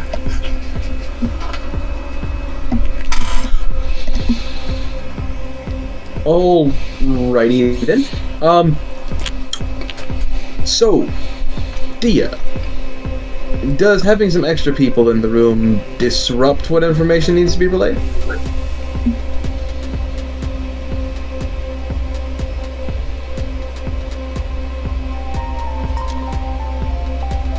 I don't think so, but the thing is, most of what's going on they probably won't understand, seeing as how the people that are involved in said conversation were probably not here when they were last here. Most of them, I think, if they are all of the same age as Spence here. If they were more recent, then perhaps not. But as moonlight is burning and we have things to do, I will assume that it will be okay that they listen in. Alrighty then. If it's not too impolite of me, what have you gathered us all here for? Well, while everybody was out doing whatever it is they were doing, I'm not saying I don't care, because I do care, but at the same time. Whatever it is, you mean saving these fine ladies and gentlemen here? I will come back to that, mind you. Thank you for that, by the way. You're welcome. Me, Gina, and I decided to take a trip to see the prince. Mm-hmm. Our prince, not Chicago's prince, mind you. To tell him about our lupine problem. Okay. And apparently, they were quite busy. And before we could leave, I got invited to Silk's grand opening of her new place. She is not positioned to new place directly in Dalton, so that she would not be seen to be direct competition for me, but we both know that's bullshit and she is direct competition for me. Anyhow, I and Gina went to go see the prince, and we were given the second in command because apparently the prince is busy this evening. And upon speaking with him, we were told that they made a deal with the area's lupines to have a truce, and that the lupines are to stay to a specific park for their hunting, and we are not to go to said park for our hunting as to not piss off the lupines. But apparently these lupines that attacked Gina and the other bikers are not part of that group of lupines. But they didn't seem all that surprised to know that there were lupines about.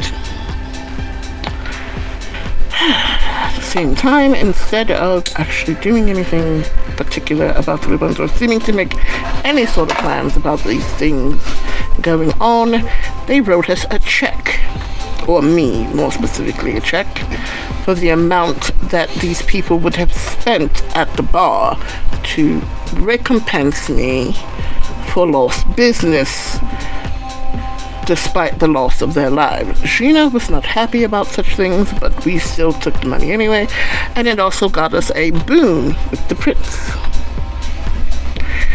On my way out, cashing said check, I ran into Naomi. She's working for him now as his accountant, a checks payable person as it is. And they also gave me 3 invitations to this more select party at Silks, where the prince will be. And you know who the first person that popped into my head was for this evening to make it the most wonderful sort of party? I'm not going to take the bait because I bet it wasn't me. Sapphira. She looks at Muzan and takes... No. She takes Muzan by both his hands. You, my darling, are going to make you it flatter me. Party. Yes, indeed. Silk will be so happy to see you. What am I, chopped liver? I can dance better. Hey, you'll be my +1. The more the merrier, as it was, because even though we only have 3 invites, I'm sure once we get there, why would they turn us away? Indeed. Anyway, so that's my bit of happiness at this whole situation. But at the start, long and short of it, they know something about some lupines, but not all lupines, and they have made a supposed deal. She does the quote fingers deal with the lupines. Okay. Does that sound correct to you?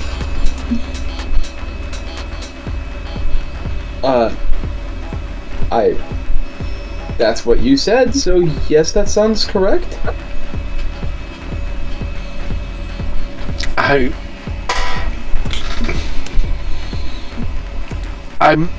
Excuse me, if I may, who exactly is the prince, if not Geneva, who's risen to take her place? Oh, Decibel Albu.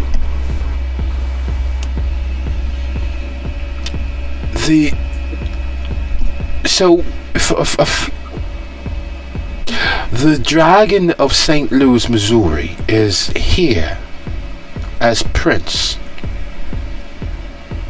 Yes. Oh, I didn't know he was from St. Louis. But yes, Albu has been here for some time. He has himself even a castle that he has built and lives in. He's become the prince, yes.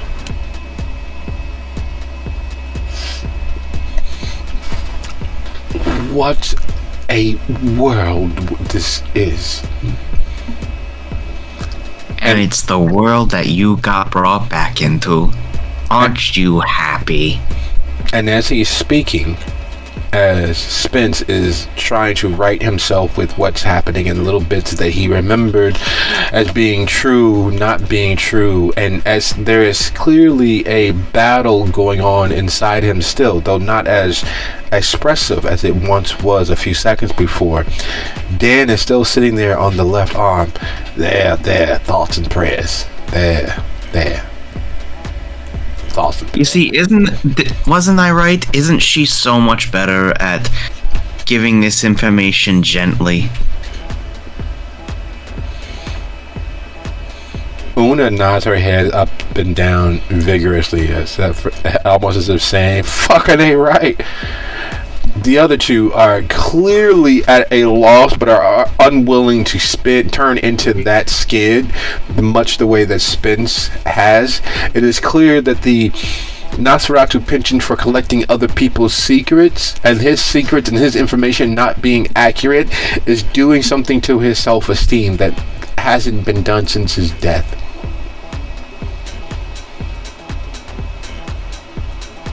Being the least smart in the room, because the secrets that you spent time, effort, energies, and clearly no small amount of funding and money to collect are absolutely worthless. And as you all watch as Dancer Dan does in his inimitable way, offers succor and support with a well-placed there, thoughts and prayers. And as Una slips her hands into her stole, her muff, to keep them out of sight, the decision as to how soon and where to get to rests there before everyone. And it is 13 after the hour. So let's take a quick 10 here and be back at 23 after. Alrighty. Alright, folks, sorry about the tardiness. How we doing? Everybody else set? I am good to go. I am ready.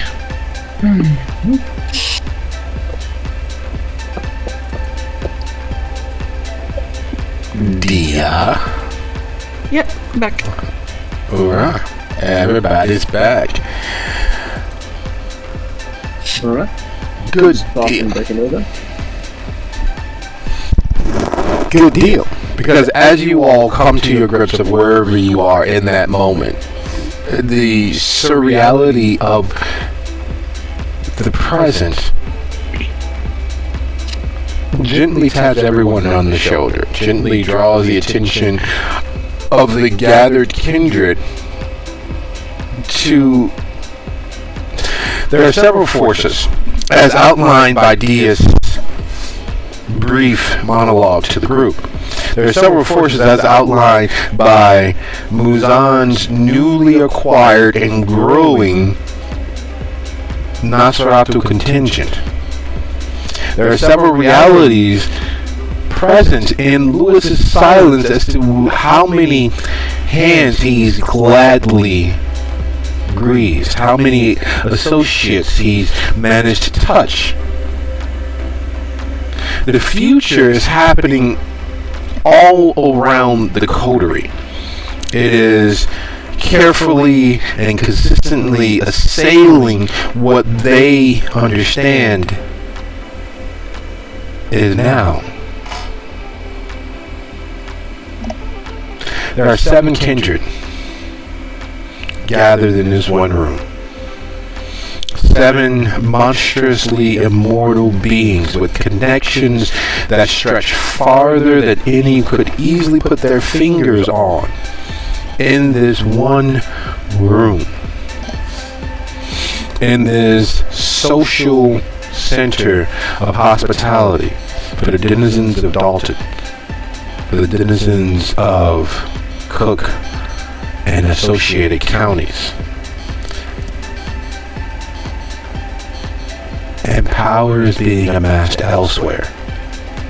As far as able or nearly able-bodied kindred, not any of the other senators who are left living, not any of the other barons who are left living, have as many directly and indirectly associated kindred to call on. There is strength in numbers, everyone knows that. But no one ever has an idea as to what that number actually means. Is it 3, 10, 5,000, 100? No. It takes the number present, focused on a concentrated goal. There are enough kindred present in this one room to change the fabric of everything and anything that Decibel might bring to bear. Because while his forces are innumerable, how many kindred, full, dead, immortals can he easily put his hands on? How many would come should he sound the alarm? How many kindred, not dustborn, thin blood, mortals, ghouls, but how many kindred? How many kindred could Silk directly, in an emergency, put her hands on? How many kindred could Naomi Stewart demand their loyalty and fealty for? Looking at the amassed presence here and now, there is a truth sitting there just on the tip of everyone's mental tongue.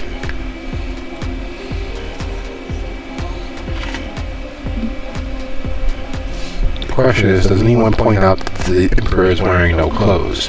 Does anyone put 1 and 1 together to get 11?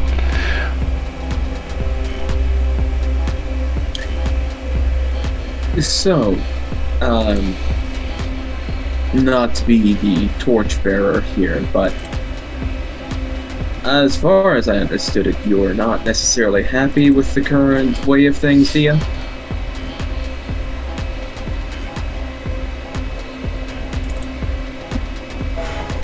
Would I have rather bowed to Decibel? No. If there was somebody stronger than him and better than him, I would have gladly taken that. But at the moment, I could not divide my attention between him and the other things I had going on, especially having lost 2 of my number. I guess that is my politic way of saying no, I'm not happy with the way things are. And just kind of, with his left hand, gestures to the amassed kindred. Well, not for your own consideration. We know where 2 of your problems are tonight.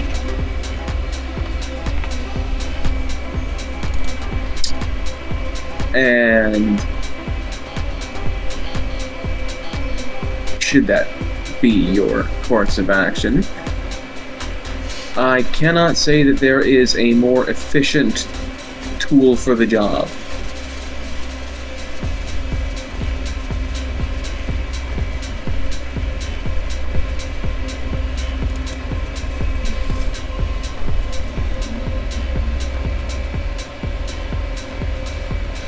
But of course, I leave that up to my seniors in this room. I'm just here in an ancillary role.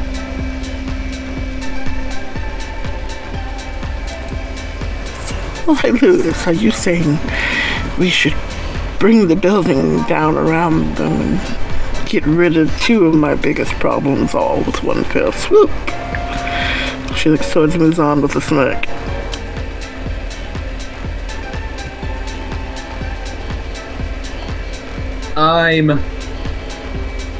I would never do anything like that. The people that know me, few though they may be, would never accuse me of anything so devious. But of course, if that's how you want to do it.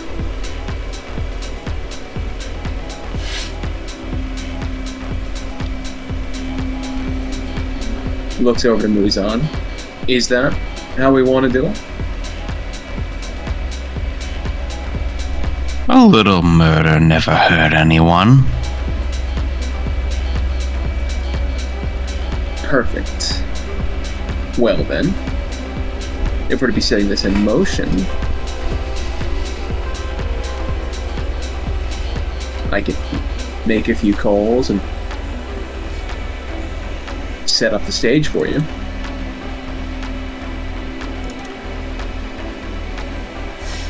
I just need an address.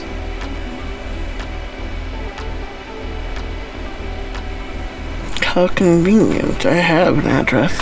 And she flips the invite and slides it across the table. Perfect. So then, who is up for a little regicide?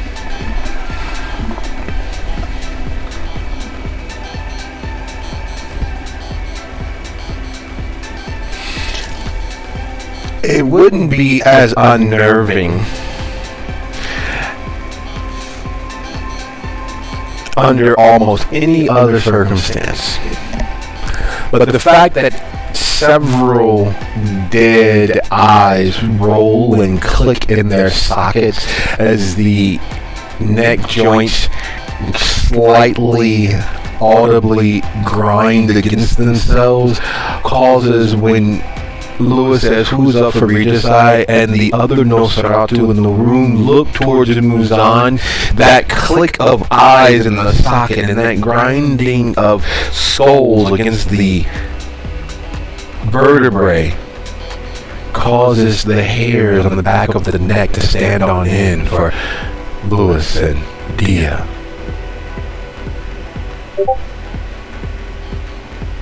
Uncharacteristic to his previous incidents, now in this moment of most sinister seriousness, Lewis actually goes out of his way to ensure that he doesn't look unnerved.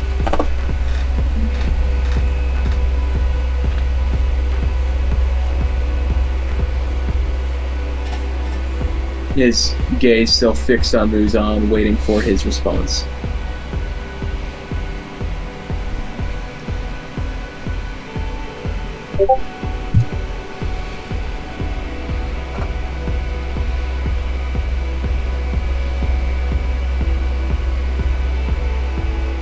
So we're really doing this then?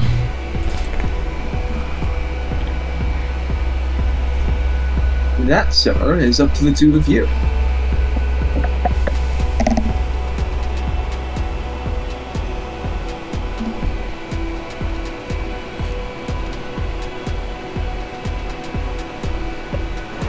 Did you forget that I owe Silk quite some sum of money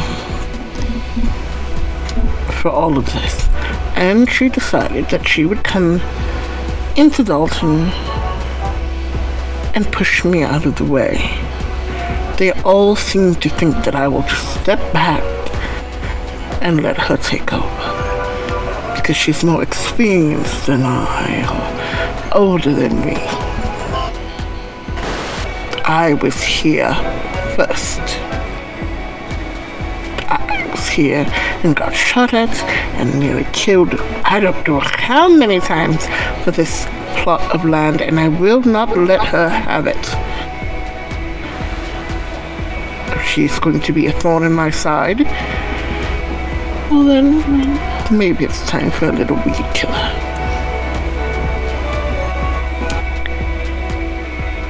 That's exactly what I wanted to hear. Beautiful. Well then, no use in letting good moonlight die. I suppose it's time to put boots on skulls and teeth to curbs? Una moves to the mirror as everyone's talking. She eases closer, her long gray neck seeming to operate much the same way as an elephant's trunk temporarily as she's fixated on something out there in the crowd. Moving in from the honeycomb towards the back of the actual bar space is a tall, well-dressed, pale woman. Her long black hair pulled back into a low bun against the base of her neck. Her two-piece suit, clearly tantalizing and teasing all of that smooth, pale flesh beneath. On her arm,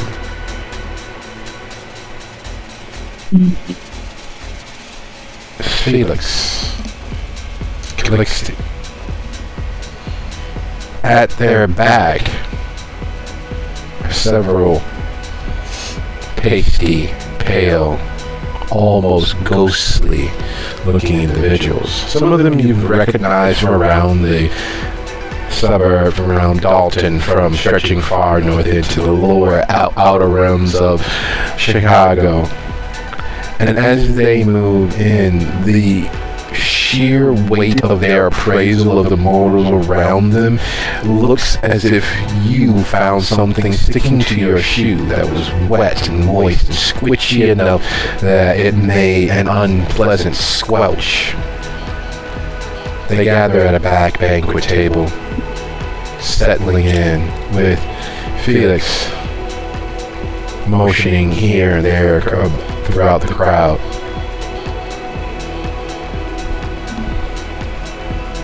The tall woman, clearly the centerpiece of that table. You see the deference in the other faces you recognized in passing.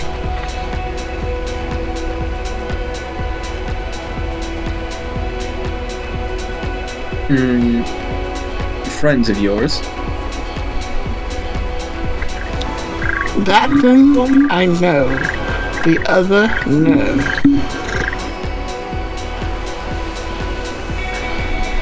Why don't we go introduce ourselves, it seems?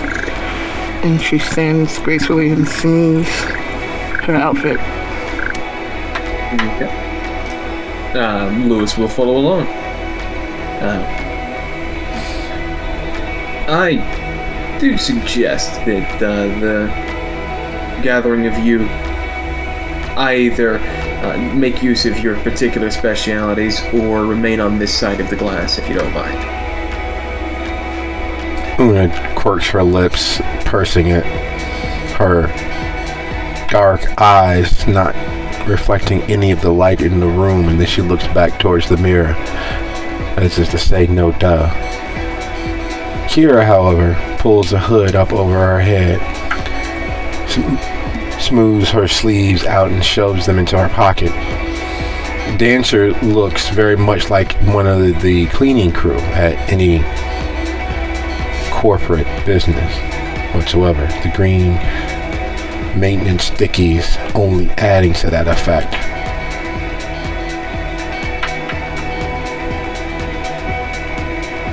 Spence looks towards Muzan, asking,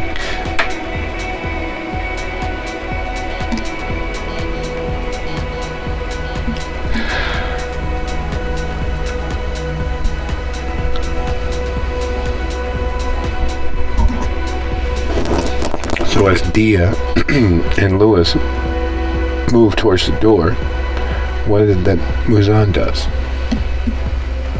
You said Spence was asking him something? Yeah, he looked silently, asking him the question as to what next, what to do. Muzan points to him and says, "Wait here."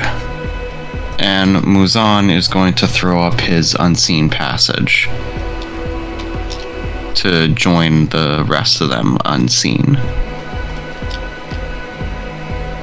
Before they all head out of the room, those that are going with, she kind of turns back around and, I have just met you all this evening, but I will give you one small bit of warning. That one, pointing to Felix, is very, very tricky. It is almost like he can read minds or see patterns, and it's very strange and off-putting at times. So, do be careful. And then she leads the procession out. I will try.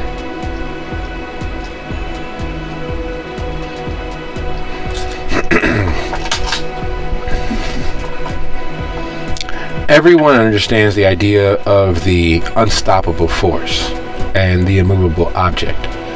Most people don't place icebergs, especially as they are now, shearing off and falling into the ocean, as either of those things. But in essence, the wall of ice surrounding both the Arctic and the Antarctic are synonymous with both of those things, floating along the ever-moving biosphere of water. These pillars of ancient times, unstoppable and yet immovable, floating ever-present above and below. That's in essence what the Hecata of the Chicagoland area have always been. The faces change, but the power remains. Here in the south suburbs, Felix and View were the figurehead leaders of the entirety of the Hecata. The advisor and the senator to the free states of Dalton. The pillars of darkness that held the spiritual concerns of most kindred in the palm of their hands, offering succor and consolations for things that have happened in their unlife, talking ancients off the precipice of leaping into the sun or otherwise making sure they cease to be, allowing others to commune with spirits of long gone touchstones of humanity. And yet, as you all make your way across the floor, Felix is not with you. Felix is with the young lady, the tall, pale, dark-haired woman who seems to be, well, sizing everything up as if there was going to be a fire sale. And as you all grow closer, she folds her hands together on the table. And Felix stands up. Senator White, it has been a very long time. I'm glad to see you. And Lewis, I thought that the Capone gang had run you out of the city. I don't see Frost or your Tremere or your student, your clone, Senator White. Your cabinet seems to be a bit sparse. Either way, welcome to the table. May I introduce to you Pater Sophia Rossellini. Pater, this is the Toreador that I spoke of.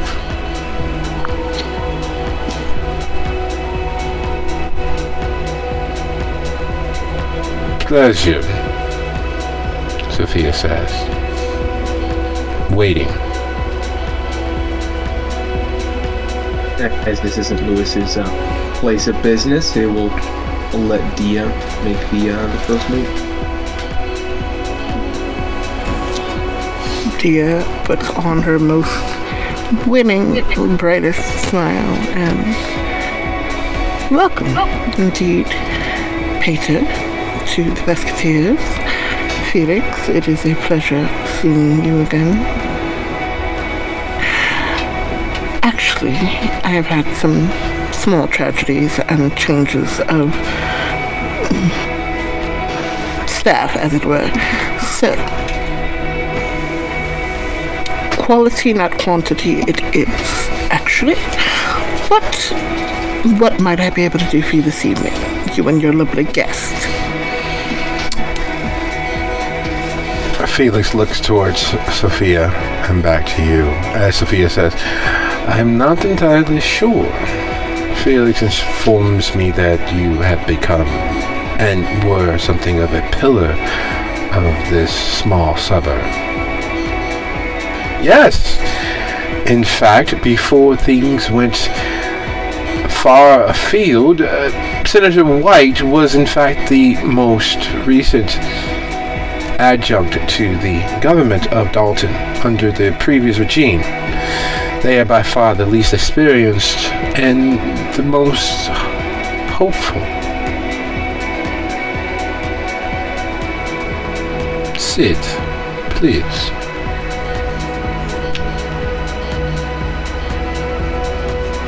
Acting the part of the assistant in this particular engagement, Lewis will pull Dia's chair out for her.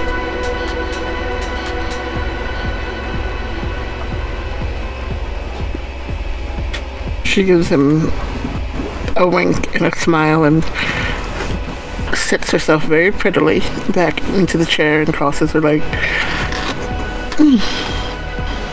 Yes, the way things were before. It seemed so adventurous and easy at the time, but now things are midst of changing, it seems.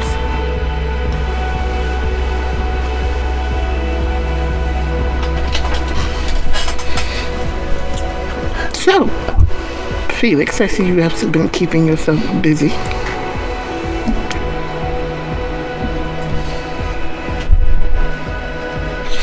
Yes, things have changed in Chicago considerably in regards to what the family is. And as such, as the leader of our family has changed, I thought that it might be more in line with what you might have here with, well, the former free state of Dalton becoming a little tower. I thought that might chafe you some, and that you might, well, use what few skills you have to better your standing and better your space. Yes. Felix tends to over-romanticize things. We have several businesses in operation here. And while there is a pact and a contract and an agreement in place, things often change.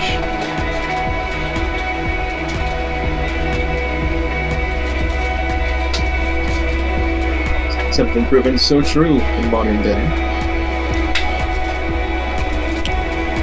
So I would like to buy you out. Your opportunity here could be taken by force, but that's costly. Requires time. And Felix was informing me that your duties and responsibilities as leadership were perhaps too much for you. It is not for everyone. I can assure that you and your associates are well recompensed.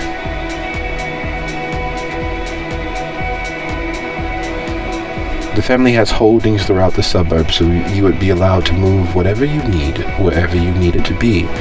We will provide storage for the things that are yours until you find a place that suits you more.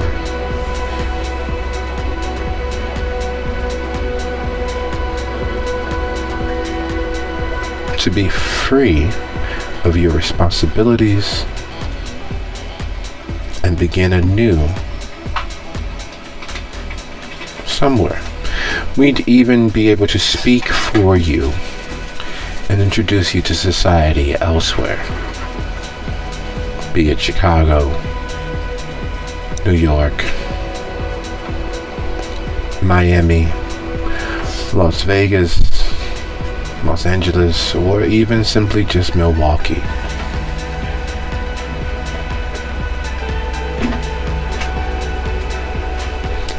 Wouldn't you like to have your troubles be over, Senator White? To have a clear conscience, a light heart, and the rest of your mortality spinning out before you with no need of responsibility or accountability.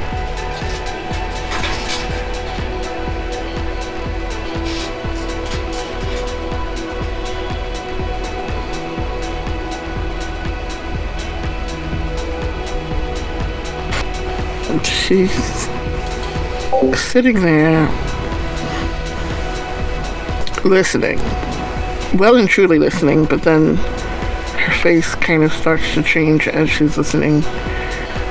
And there's the thought of another one. Another one wishes to come and take what is mine. And I will not have it. And she smiles. I do have a club that could use an owner, but not this one. Neither this one. Felix, it is strange that you would think to know me so much, but then know me so little.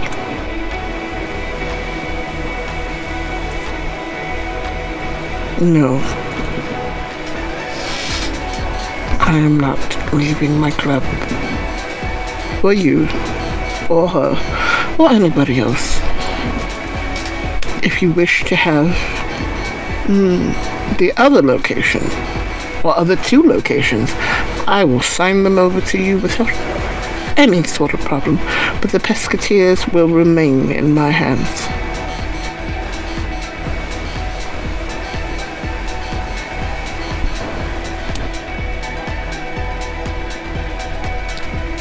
I see.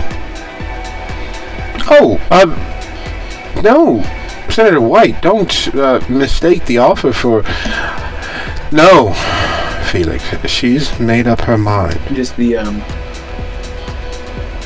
as she finishes her rebuke, the only response or sign that Louis gives is just a quirking of the cheek into a one-sided smile.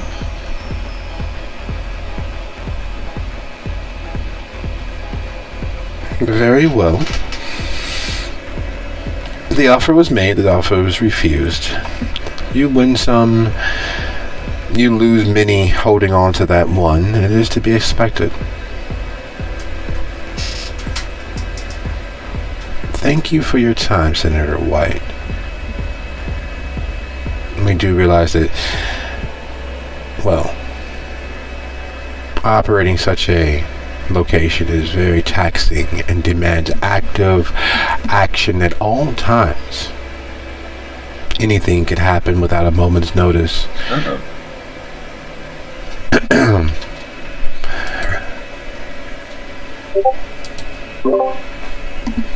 Why, thank you, Senator White, for your time.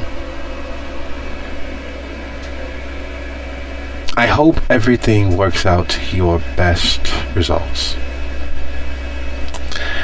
She places her hands flat on the table as if she's going to stand up, and then she turns and looks over her shoulder and winks. And then stands up.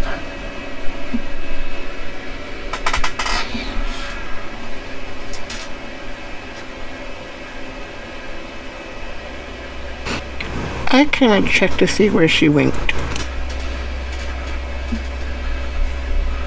There's nothing there. There's just the space leading back through the honeycomb, and the fact that Felix guided someone through the honeycomb into the club says quite a lot, because the last time he was here, he and View entered and exited through the upstairs cul-de-sac. They entered through the upstairs hidden alcove through the stairs down.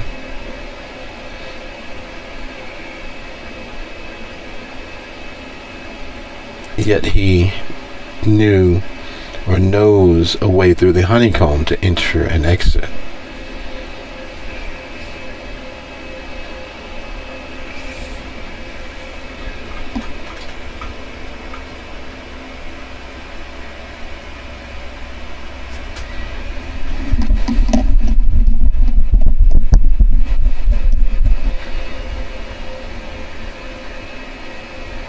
It was a pleasure to meet you both. I will say that much. You again, and you for the first time. And I look forward to seeing you again. Very soon, hopefully. Oh, I'm sure that we will see an inordinate amount of each other very, very shortly. Then may the both of us enjoy the near future as much as we can. I certainly shall. Felix, and she clears her throat. Felix stands, a shrug which is so unlike him as to be almost laughable. Normally there'd be various bon mots tossed off, various asides, even slight hints at what could be perceived as threats. Instead, he quietly rises and helps her slide her chair back to guide her out of the honeycomb. There is a lot of theater. There's a lot of acting within the kindred community. Everyone postures, everyone takes a stance, while they may mean the almost complete opposite. Yet there's something final about them leaving. Felix didn't say, and has never introduced himself as a leader. Felix has always been someone who has been of service, been a helpmate, been helping to guide, trying to suss out what everyone else means or intends.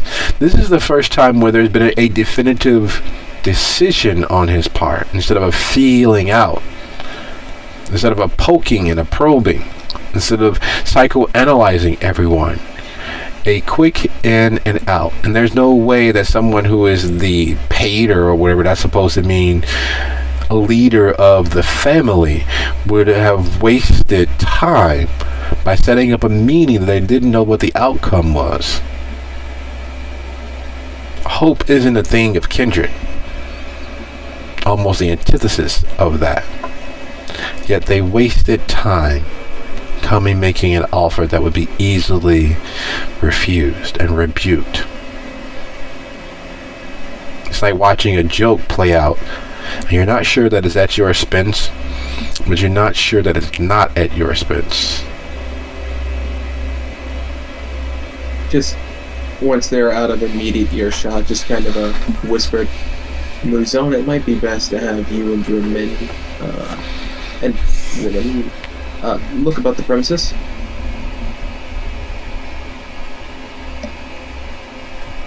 Muzan doesn't respond because he doesn't want to break his unseen passage, but he will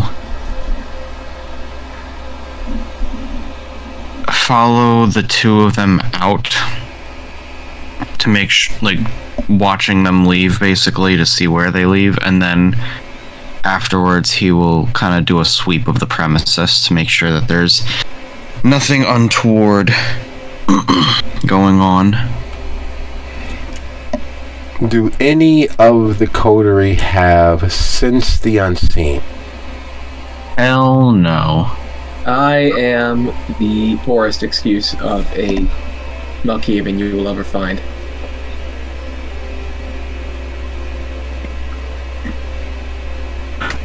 Dia does. She got it. Started dealing with, when we started dealing with Muzan, it was one thing that she decided to learn, so she has it. Woo! Oh wait, then what's your Auspex at? I only have one dot in Auspex, but I do have it. Oh, okay. Never mind. Here's the funny thing. Here's the thing that most people always roll in and conflate. Sense the Unseen has very little to actually do with the eyes. Most people fixate and channel vitae into the eyes to see the unseen. But Sense the Unseen, as it naturally occurs, is a sensual thing. It is not just what is seen. It's not the silent images and impressions that are out there like floaters at the edge of someone's vision. Sense the Unseen is, in fact, the hairs along the skin. It's the feeling of something blowing in the eye, or something near enough to the ear that causes it to rise up in goose flesh. It is the weight on the shoulders of walking into a place that is beset by things not visible. And as they leave, as they cross the threshold from the honeycomb into the outside world, Dia feels that weight.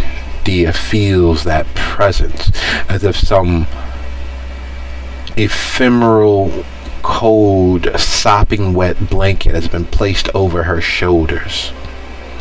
She feels the weight of what that is. It's similar in intensity to the vibrations that were in the air with Calabalarshi being in residence. It's similar in essence to when Calabalarshi first came into their existences. That ever-present buzz, just there, just inaudibly there. You can feel the pressure of that sound but not actually hear it. And that weight settles across Dia's presence, settles across her senses.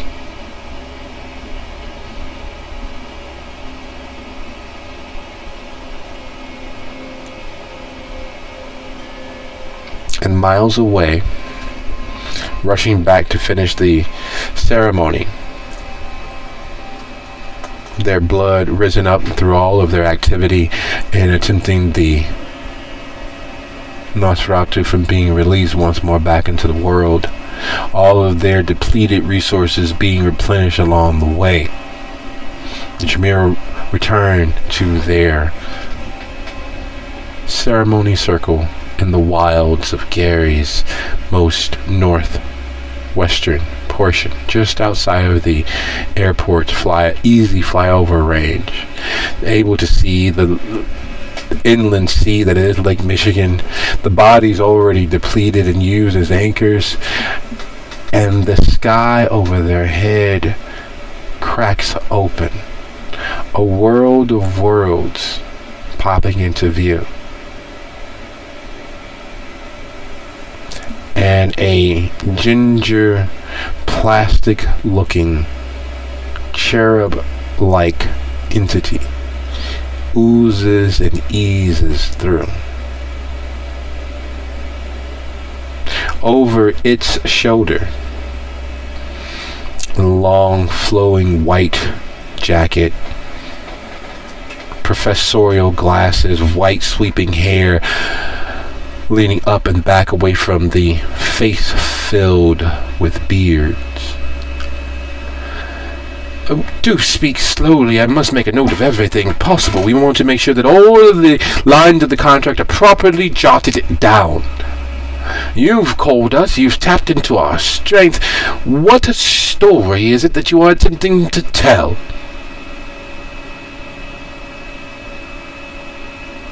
Hunter Rose, the newly elected, the newly stolen Primogen and Master of Hematics of Dalton and Gary, removes the hood of his robe. We'll start with rereading one you've already spoken of. We'll start with rereading the contract and agreement between Calabalarshi and one of your own.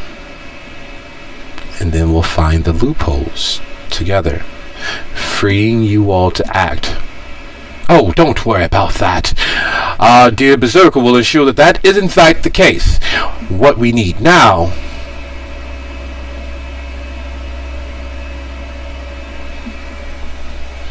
And as the coterie realizes that something is afoot, the paranoia settling into place, checking for dangerous bombs, materials, and plans afoot to lay them low, having decided to engage in outright regicide, having decided to actually act in accordance with their own best benefit.